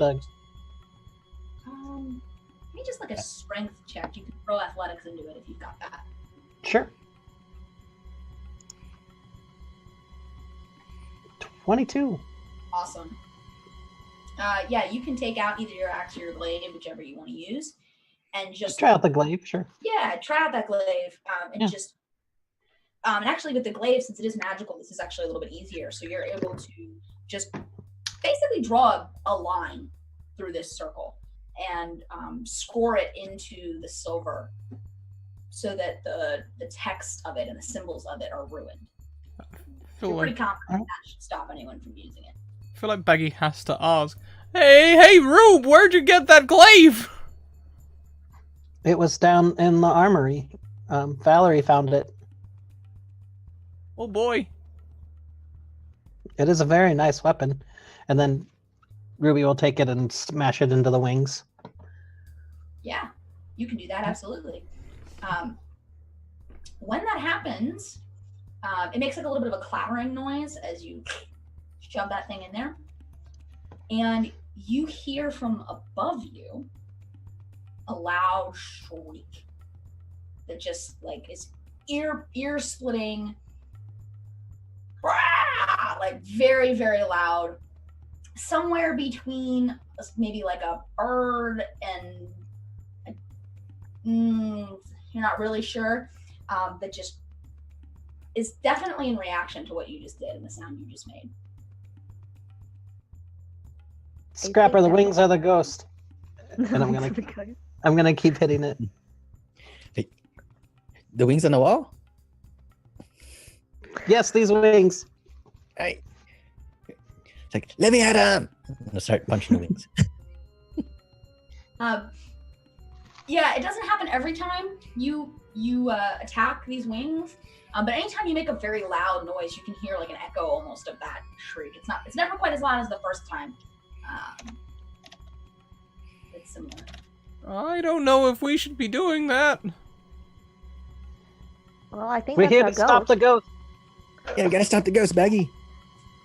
I mean, don't we usually just find someone sort of tied up some way, set a big trap, and then pull the head mask off? I'd feel a lot safer.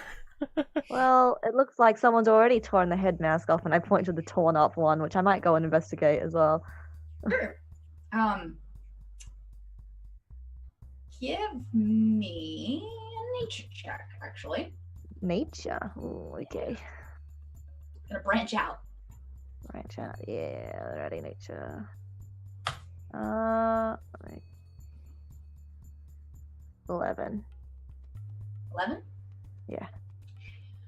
Looking at this mask, you definitely think it's some kind of demon, and that tracks with everything else you've kind of learned to date, the legend you got from the girl in town, the summoning circle, but you're not really able to put your finger on exactly what kind of demon this mask is meant to represent. Okay, I'm gonna put that, just shove it in my bag. It's like, well, and I just point up to where the sound's coming from. It's like, I think that's our ghost. Well, gang, let's go. And I'm just, are they still wailing on the wings? Like, I don't know. Are you guys wailing on the wings? let's go buck wild on these wings. Oh yeah, Ruby, totally. Ruby pauses when you mention that like the ghost is upstairs and like takes one more, like hesitates for a second and takes one more good whack and then follows you. I think Baggy would be crawling into that suit of armor in the hallway. Are you being literal with that? Yes, he'll go and try and get in just to do like the classic stealth check. Give me that wisdom saving throw. Oh boy. Boy. Oh. Alright, yeah, you're... I want to know. yeah, you can crawl right into that armor. Baggy.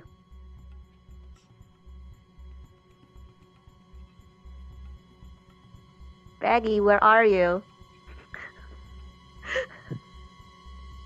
Eyes visible through the helmet. Through the visor. Hand Can I, quickly like- comes up and closes the visor. Can I just go off and open it again? Oh, he went that way. Suit of armor points. Baggy, we have to go. We need to do it for a ruby snack, and I pull one out of my bag.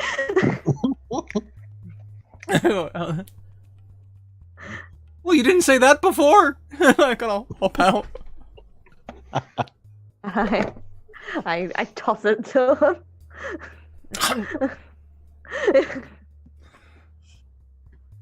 Okay, let's go catch us a ghost. Or a Alright. demon. Yeah. You say that and walk away, and Ruby just kind of clears their throat, like expecting to also get a Ruby snack. Fine, just this once. And I throw it over. Lights up and catches it and tears in. Right. You headed up the stairs to the 3rd floor. Oh yeah. I think so. Okay. Okay, are you guys trying to be quiet or are you just tromping up? I think it knows that we're here. I mean, it screeched at us, and It did. we made a lot of noise. So I think, unless someone else wants to stealth, I think just hustling, doing the classic Scooby-Doo run. Alright. And I don't think anybody will argue, but Ruby would want to be in front. Okay. That checks. You guys go up the stairs and you reach what is definitely the top section of the tower. You can actually see that big rend in the rooftop over on one side. The ceiling is domed here. And this is also clearly where all of the treasure has vanished to, both from the castle and from the town. There are a few chests sitting in kind of in the shadow on the opposite wall from where the staircase comes up into this room, and they are open and overflowing with gold and different, I mean, definitely all valuable. We see a lot of shiny stuff over there. And then you notice a little bit of movement in the shadows, and this spindly thing with wings and kind of like a beak-like face looms out of the darkness at you and lets out another one of those shrieking noises. And I would like you all to do 2 things. I would like you all to roll initiative, and I would also like you all to roll a perception check. Okay. Welcome to the Academy. Please take your seats. Oh.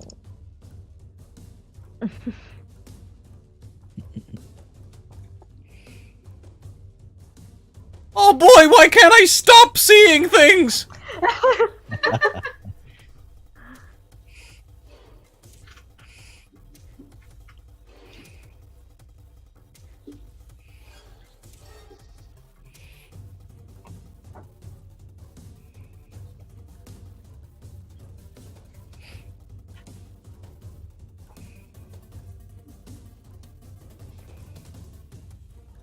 Where are we?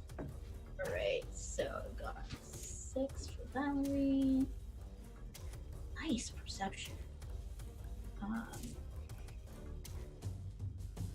Okay. Am I missing? Ruby, Rook, and Baggy, did the two of you roll initiative for me? Yeah, I'm up there yeah. with 21. Oh, 21, I see it. Oh, I see it, I missed it. Okay, cool. So, Baggy, you notice, and you are the only one who notices, you're not, you can't actually be scared, but cautiousness, I suppose. Uh-huh! You actually notice that this spindly demonic thing that is looming at you out of the darkness has a seam right here.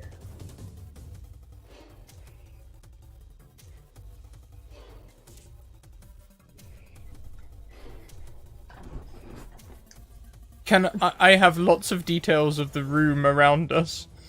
Features, Sure. curtains, anything like that. Abandoned So mining tracks, all the sort of usual things that turn up in Castles and Scooby-Doo episodes. It's a circular room. You've got the staircase leading downstairs that you guys just came up out of. You've got the treasure chests that are off on to the opposite side from where you guys came up. The beast thing is in the middle of the room. And then sort of to your right, I guess, is the section of the tower that's open. So there's actually like a gap in the rooftop there that is letting in starlight and moonlight. So it is nighttime now. Windows, curtains, anything like that? Tablecloths on something? We'll say there's a rug. There's a rug. Perfect! I'll try and pull up the rug. Is the Black Knight standing on the rug? Yes, the vulture thing is in fact standing on the rug, and you are first in the initiative order. So what would you like to do? I'd like to lift up the rug! Okay. Are you trying to pull it out from underneath? I'm kind of trying to roll them up in it. Okay. This is gonna be difficult, but you can absolutely try. Let's see.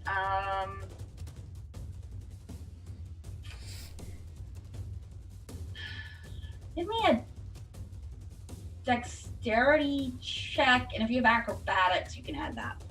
Okay! I don't mind using athletics if I have to. But acrobatics, here it comes! I'm gonna use my reroll!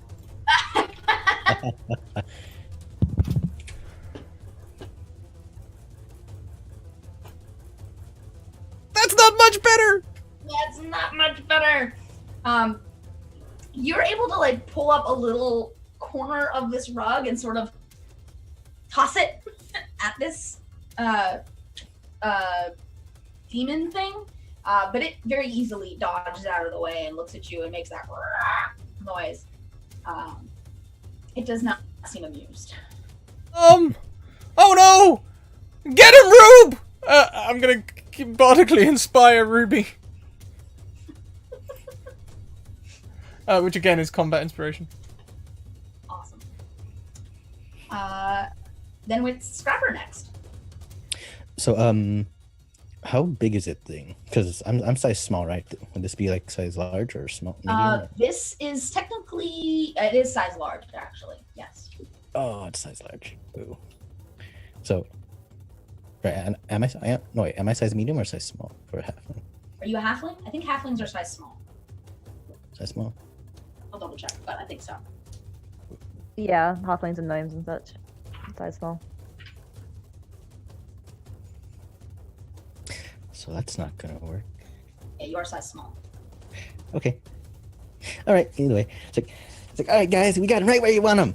Da da da da da. Halfling. Da! And I just charge in, rushing at him. All right, Attack. do it. Oh my. It's a 10 A 10. and a 27. The 10's gonna be a miss, but that 27 is absolutely a hit. Nice. 5 damage.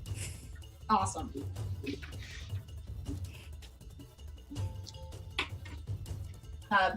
So you punch it, probably whatever you can reach, which I would guess is one of the legs. Yeah, I'm punching in the shin. You're gonna shin punch it, and it lets out as you do that, and you see its head kind of spindle down towards you, and it's actually its turn next. So it is going to try to hit you with some talons, since you are right next to it. I'm gonna assume a 24 probably hits you. Yes, it does. Okay.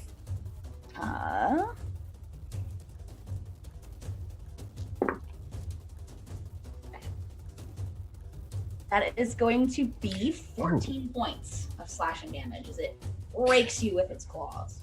Actually, I did get a 19 on my unarmed strike, so that was a crit for me. That just doubles the damage. Yeah, it doubles the damage, so I'll just mark 10 damage instead of... And you said 14 damage for me? Yes. Great. And that is going to be its turn. So, Ruby Rook, it's your turn.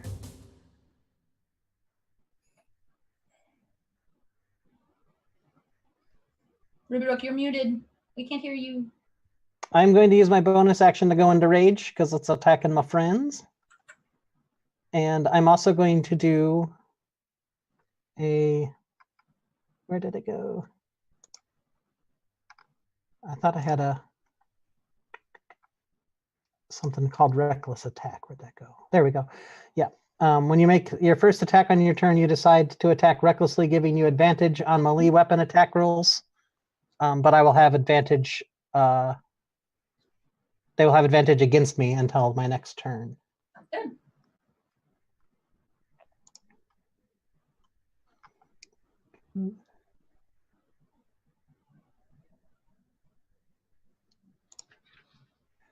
So that's good because that's a 22 instead of a 7.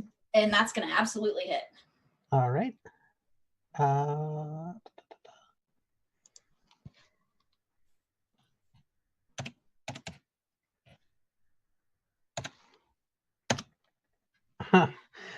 Four. 4 damage. Okay. Do you have Very a second attack? weak hit. I'm not with the current weapon I'm using. I don't. Okay. And do you have used your bonus action? Oh, it would actually be 6 damage because I'm raged.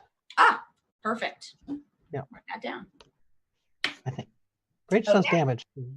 Yeah, every little bit counts. Okay. Valerie, your turn.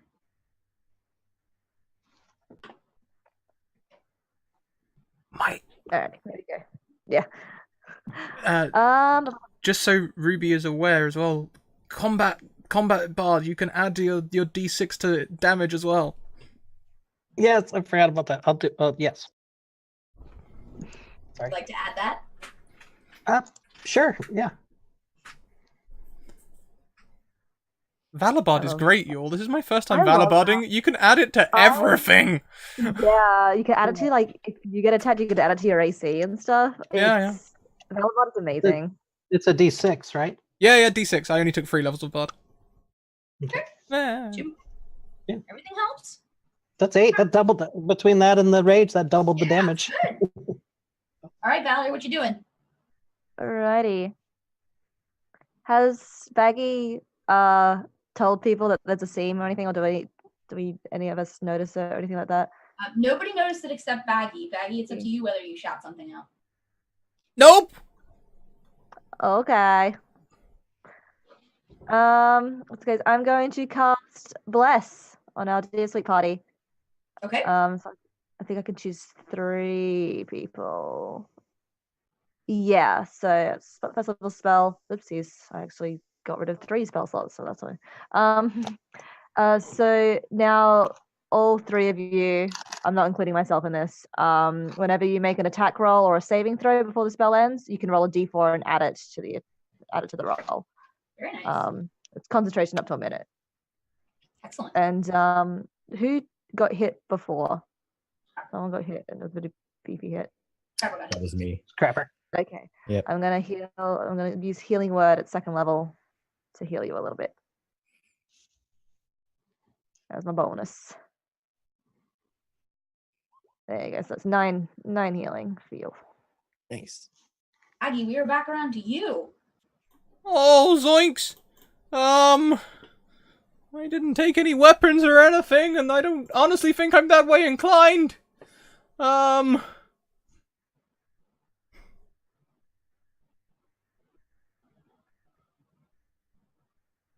cast Blade Ward on myself.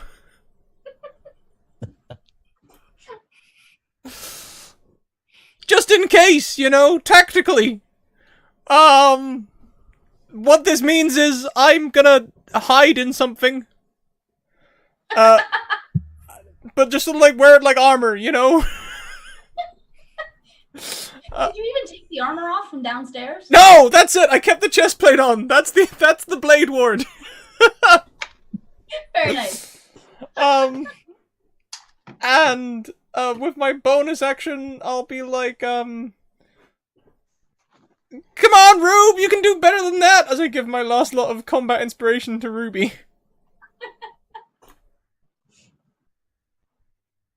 All right. Scrapper, you're feeling better thanks to Valerie, who gave you a little bit of healing. What do you want to do? Yeah, Scrapper's very one note. He's just attacking. 13 and 11. Neither of those hits, I think. No, unfortunately not. You swing and swing, but this thing it's so like spindly and thin that it's able to just kind of duck out of the way. Can I try rolling the D4 for the first one? Absolutely, you can.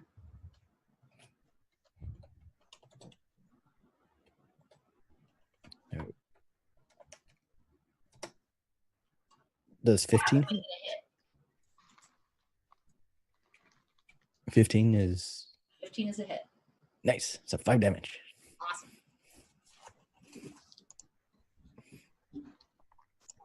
Actually, does Bless let you do that every time?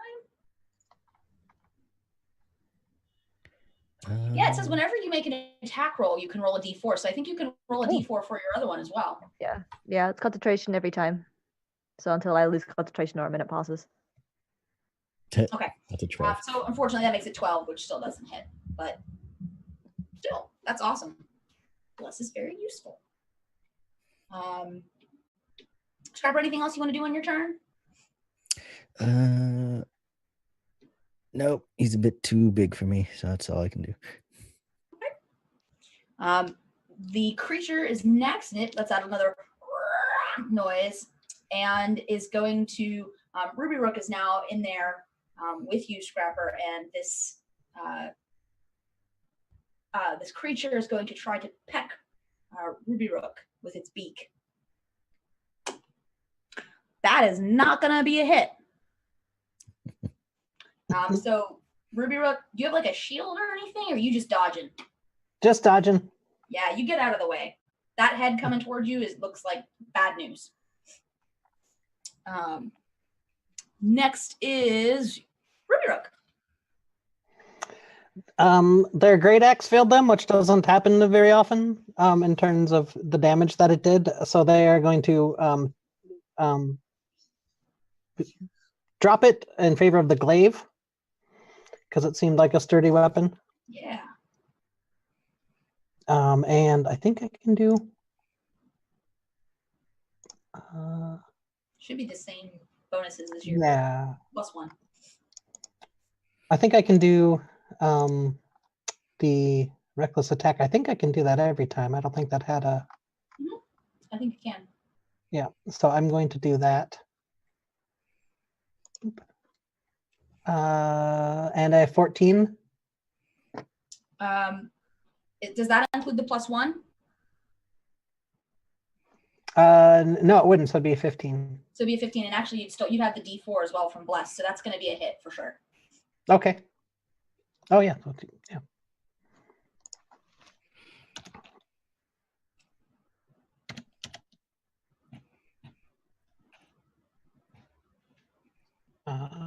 And also I'm going to use the Bardic Inspiration to add the damage, since I can with this kind. Yes. Fantastic. That's actually going to be 15 total, because that's not accounting for the rage. Yes, and actually 16, I think, because that doesn't count the +1 from the damage from the +1. Correct, yes. So 16 total. Very nice. You got this, Rube. Yeah, the creature lets out a howl of rage as it you just stab it with this glaive, and it's got this huge wound, and you notice that it's bleeding red, which is not perhaps what you would expect from a demon. Okay. Valerie, it is your turn.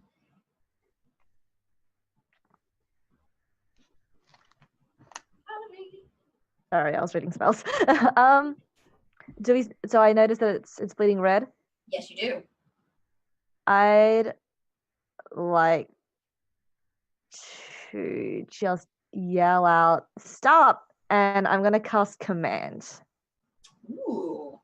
Try All and right. get this thing to stop. It's got to make a wisdom saving throw or Okay. follow the command on its next turn. It rolled an 8, so I'm gonna guess that's a fail. Good. That's a fail, yeah. Because I had to beat a 13. Yeah, so it has to fulfill the command of stop next turn. Awesome. What are the? Yeah, so one word command, wisdom saving throw, no effect on undead, or if it doesn't understand the language. I think it stops on its next turn, and it has to spend its turn to follow the command. Do you have anything else you want to do on your turn? I think I'm good. Okay. Yeah, I think I'm good. I might move around to kind of like get Sure. behind this thing, get ready to. Yeah, absolutely. Baggy. Hey, Valerie, there's a seam all the way around its neck!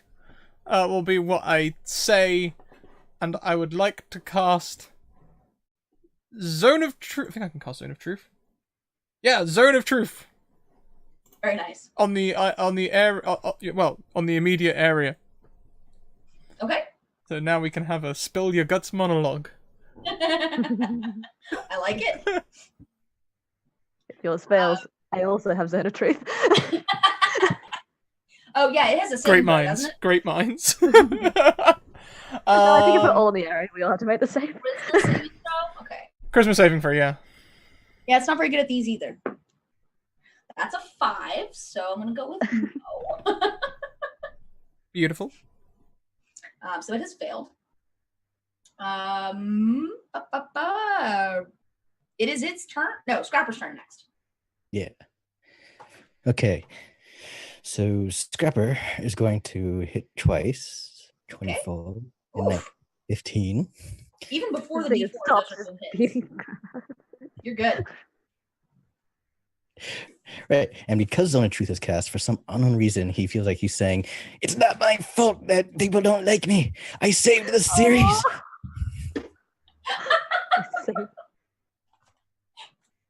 Oh, so that's 10 damage, I think? 5 from each? 10 damage. Yep. Very nice. All right. And it is its turn. And now that it has reached the creature's turn, it is forced to follow the command that Valerie has said, which was stop. So it just mid-motion just freezes. That's cool. And Ruby Rook. you are next. This thing is just frozen mid-attack. I'm going to take advantage of that and attack with the glaive again. Okay.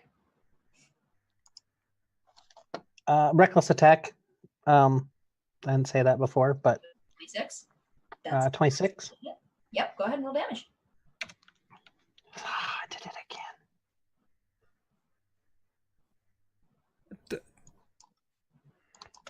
All right, I go to hit up, so I do the last roll again, and it gives me a bunch of text. I don't know what's going on. Yeah, it goes to the last thing, so that'll be the API code for your glaive roll. But if you just click on the word glaive in the Roll20 chat, it'll just roll the damage for you anyway. So. Oh, I thought that's how I had been rolling, but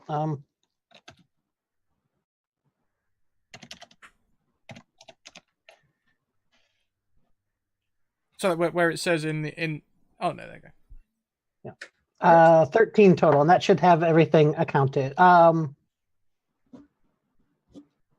that has everything accounted for in it. Okay. Yeah, you stab it with the glaive again, and now that it's taken several wounds from your blade, you can see that every rip you have made, there's definitely like a lip to the skin. There's like almost like this is a suit or some kind of costume, perhaps. Okay. And Valerie, we are back to you. All right. There's a person in there, and why don't we stop fighting and you can just take the mask off and tell us everything? And I'd like to cast suggestion. All right. With that, we got to make a wisdom save again. Another wisdom saving throw, which we've already established is not good at. It's gonna be a 14, so that one actually does. That one succeeds. Yeah, so no mask removal, but it is standing there frozen, so somebody could try to take the mask off. Yeah. Whole action. I feel like taking the mask off will be a whole action as well, I'm guessing. I'll let you count that as your movement if you want to step Oh, forward. bless. Yeah, I'll do that. I'm gonna rip this mask off. And you rip the mask off, and it's the old man from the inn. Yes. It always seems to go this way. But why? Why would you do such a thing? In the zone of truth we're in for your own monologue. He says, I wanted to be mayor, but that stupid innkeeper, he won. And I needed to get my revenge so that everyone would see how horrible of a mayor he was because he wasn't able to stop the attacks. And then I would be mayor. And I would have gotten away with it too if it weren't for you meddling kids. Yes. And your dumb halfling.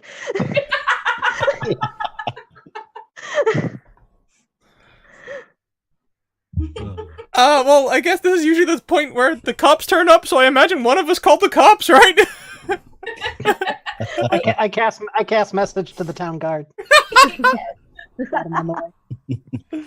Yes, and we will flash forward to you guys getting him handcuffed. He's still like in the costume, just with the mask off, and they put him in the paddy wagon and take him off to the town jail. Well done. Another adventure solved, Adventurers Inc. Wow, we sure did great. What do you think? Should we head back to that inn and grab some more of that delicious food? Yes, I think you have a shift in the kitchen. Yeah. You show shared him, Uncle Ruby. You did great, Scrapper. You gave him the business right good. You let me at him. I'm still feeling real tired. Nice little bit of eating might sort me right out. I think we've earned it. That's a mystery, another mystery solved, gang. maybe the innkeeper might give us some free food since we returned all the people's stuff and everything. Did we? I mean, it's gotta all be here somewhere, right? Yeah, I think we passed the room it was in. Yeah, I think Valerie has informed the mayor of all the hijinks that are in that room, like a summoning circle. Yeah, probably a good move. Yeah. Ellen, we did what we came here to do. Don't have to worry about the rest of it. And the mayor will order the cook at the Gruntled Cat to make you a very, very, very, very special big pizza as a thank you for all of your assistance today. Thank you kindly for this delicious meal. Anything I can do to help. Boy, this is great! And can Baggy mistake this for being his and do the big tongue thing and try and like eat the whole thing in one? As is custom. Absolutely. Oh boy! I don't know how much time we have left, but I like to think that like it comes up with a circle around Baggy's face, and then it cuts out, and the credits roll. It's just the fade to black. Fade to black, yeah. We can't fade to black until someone says Ruby Ruby Rook. Ruby Rook.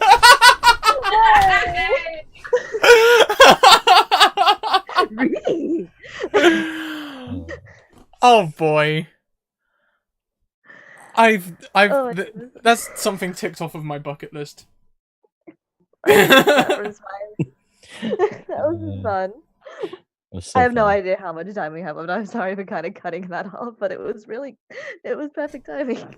No, it's all good. It's all good. Is there anything that you'd like to finish up with, Danielle? Is there anything else like, or no? We are done. Although Awesome. I will tell you if you want to know what was going on with that suit of armor.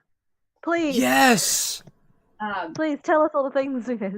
It was enchanted to cast Tasha's hideous laughter on anyone who touched it. Ooh. Oh, I was so bummed that it didn't get taken. Had you failed your saving throw, you would have been consumed by laughter. Everything would have been hilarious.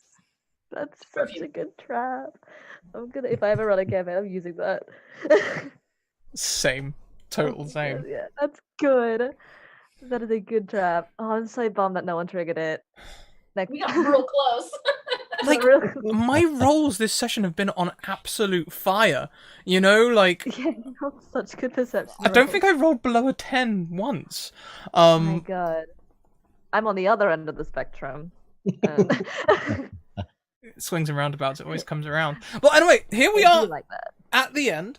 Let's go round and talk about all the things and where we are and who we are and all the things that we're doing.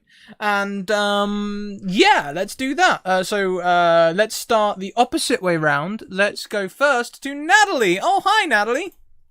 Oh, hi. I am Natalie, also known as Dark Aardvark. I mean, aside from everything, my favorite tonight, I'm going to have to go with the duo of Baggy and Scrapper because they're both delightful in pulling from their reference and bringing it into the game. It was a lot of fun. Yeah, you can catch me on Twitter. Hopefully, I'll be GMing the game myself online starting sometime in April. So more information about that soon. Yes, indeed. We'll be sorting that out very soon. I should really get some players together for that. Is that is on this channel, isn't it? Who am I? No. I'll run on this channel eventually. No, I'm just I don't know who I am anymore. What year is it? Yeah. Awesome. Thank you so much. I've posted your Twitter, and if you want to post any of the other things on in there, please do. Next around we come to Wild Engineer. Oh, hi. Hey. Yeah. Oh, my favorite part was like definitely watching Baggy get into all his costumes. That was hilarious.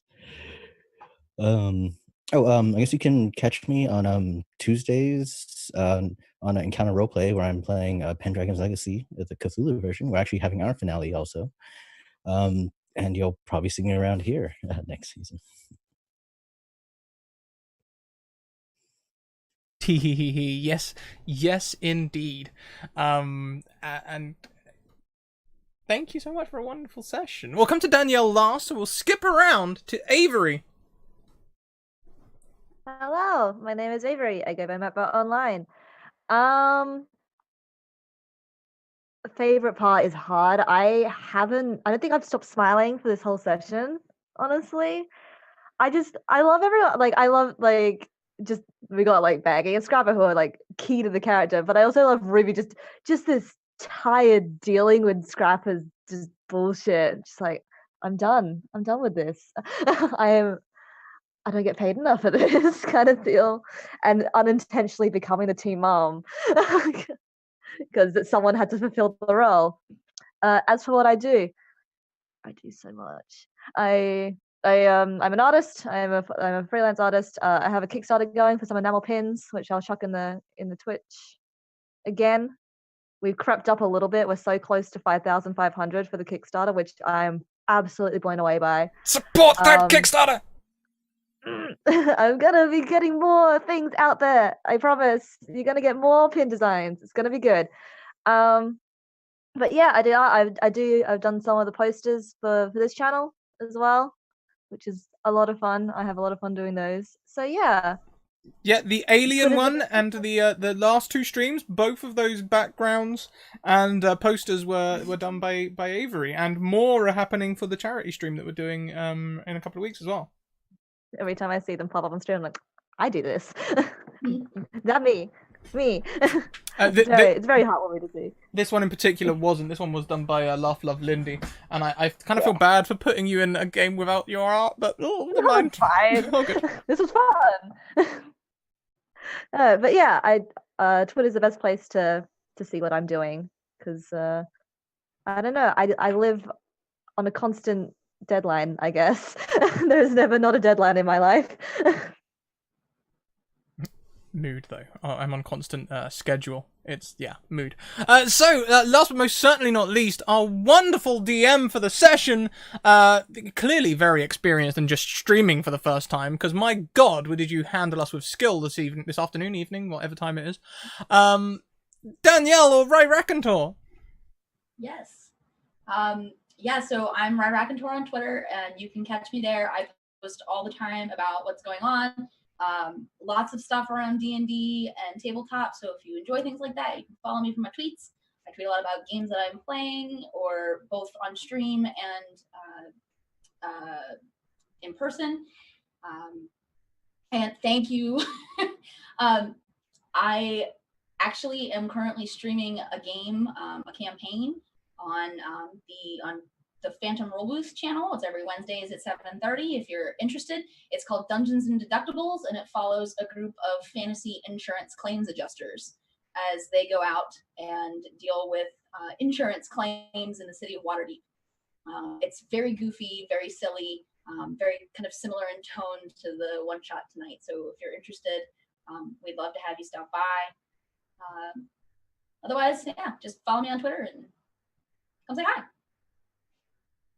Fantastic. Thank you so much. And that just leaves moi.